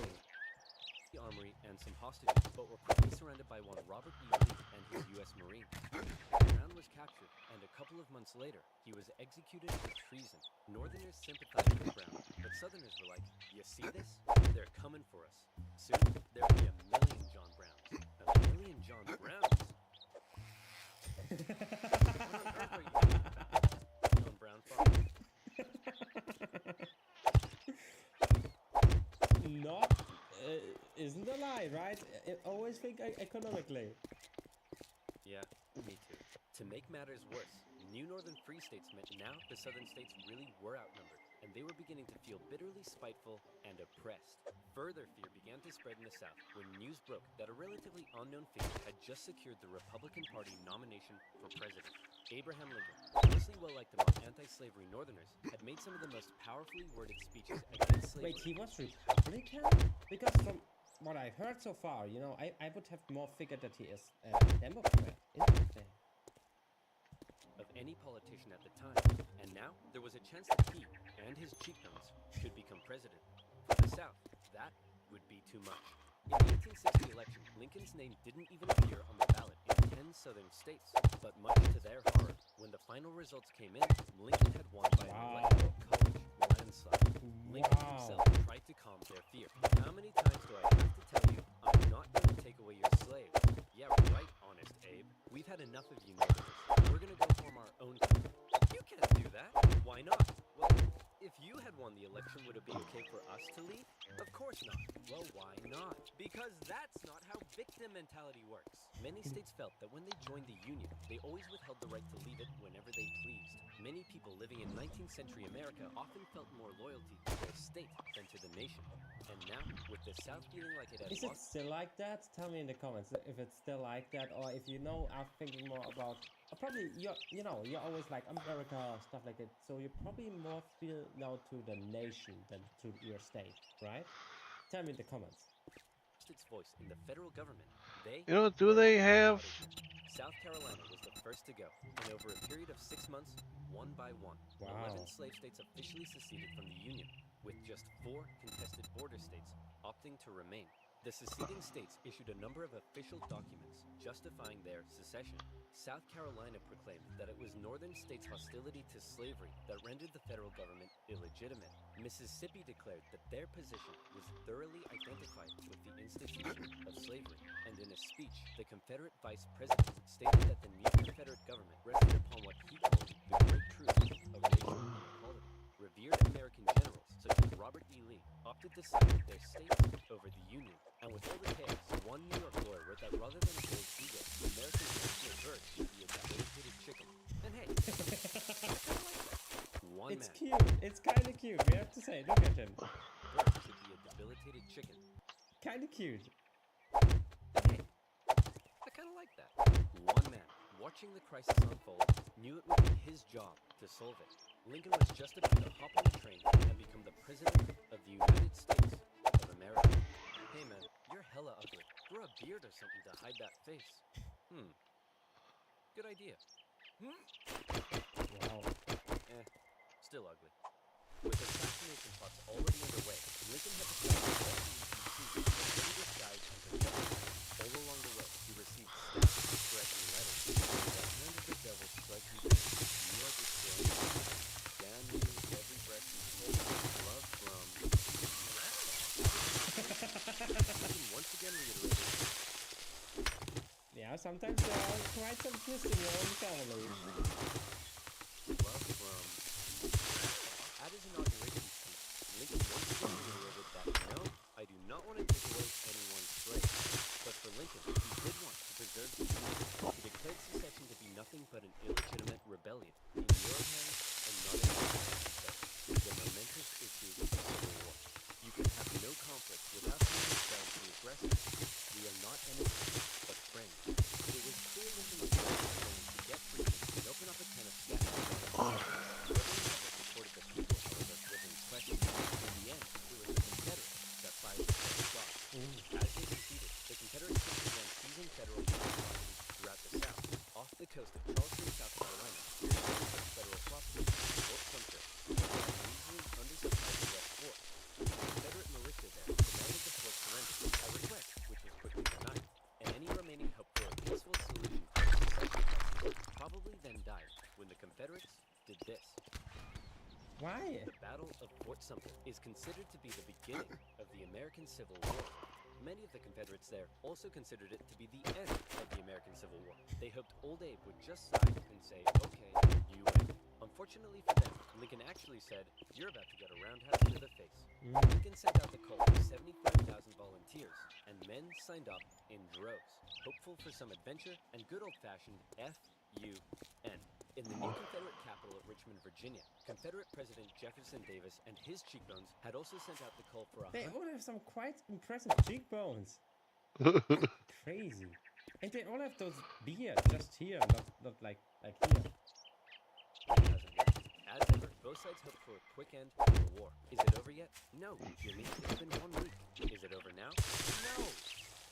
Now, if you ask that one more time, I swear I will turn this army around and you'll all have to go back home to your... That is great. wives and children. Yeah. But in particular, the South knew the conflict would pose a bit of a challenge. How can we expect to win with a population of only 5 million against 22 million in the North? If you count us 4 million slaves, you'd have 9 million. Great idea. Hand these rifles out to all them. Wait a minute. You almost had me there. The problem for Lincoln was that many of his top generals were getting old and were being a bit too cautious. The commanding general was a man named Winfield Scott, a veteran of the Mexican-American War, and by now he was... see, there's the war again. Too fat to even mount a horse. Okay, chaps, we need to come up with a plan. Hit me. We could wait for the Confederates to come and apologize. Maybe we should all sit in a circle and discuss our feelings. Crossing the Delaware to New Jersey works for me. Those are all terrible ideas. And you, wrong video. Hey, I'm the greatest president. I thought, wait, is this not George Washington? But I didn't want it to sound stupid, so I didn't say it. The history of this nation. Yeah, we'll see about that, dingus. Eventually, Lincoln's generals came up with a multi-pronged strategy. First, a blockade would cut off and starve the South of supplies by sea. Secondly, taking control of the great Mississippi River would sever the South's economic artery while splitting it in two. And finally, the Union force to the east would move south and take the Confederate capital, ending the war. Bada boom, bada bing. Skirmishes began to break across the nation, and the Union Army in the east began to move What south. I don't get is, why did they even shoot if they just wanted to be independent from the North? You know, if I want to be independent and I declare myself independent, then I'm independent, you know? And if the North doesn't do anything, which it didn't at that point, why do you even shoot? That is what I don't get. Maybe I overheard something. Towards Richmond. Everything seemed to be going well until they reached Manassas, where they came upon a large Confederate force. It's almost like they were waiting for us. How did they know? As it turned out, spies in D.C. had sent a coded message to the Confederates warning of the invasion. Did you use NordVPN? NordVPN. I'm so glad you asked. Now, where were we? Oh, yeah. Secession, Fat Man, and the Union invasion into Virginia. The two sides encountered each other at Manassas, and both geared up for the first major battle of the Civil War. The first battle of Bull Run. The Confederates rapidly brought in support via rail, and the two sides were about equal in numbers. However, they were also equally inexperienced. A large number of civilians also rode out by carriage from D.C. to picnic on the nearby hills and watched them. Why? Why? That is dumb. Excitement unfold. Nobody seemed to quite understand how destructive this war was going to be. The Union forces pulled a flanking maneuver to hit the Confederates on their left, and the two sides fired on each other in rows. Farm families living in the area were forced to flee. Is this smart? Is it not better to hide behind the hill and just have the rifle look out? The fighting, including a man named Wilmer McLean. Hurry up, Martha! There's a war out here. Will you tell me to hurry up? The slower I will go! The Union force saw initial success, pushing the Confederates back to Henry Hill. But one as of yet fairly unknown General Thomas Jackson had arrived, and he took a defensive position, standing firm like a stone wall, holding the Union Army off, and finally sending them running back to Washington, D.C. with heavy casualties. The sobering reality of... Alright, I'm gonna log out for a bit. I'm gonna get some lunch. I'll be back on later. I don't know what I'll be playing. I don't know what I'll be playing yet. I guess I'll leave it up to be a surprise. I will see you guys later. Worse yet, the North had also lost the first major battle out west, giving away control of southwest Missouri.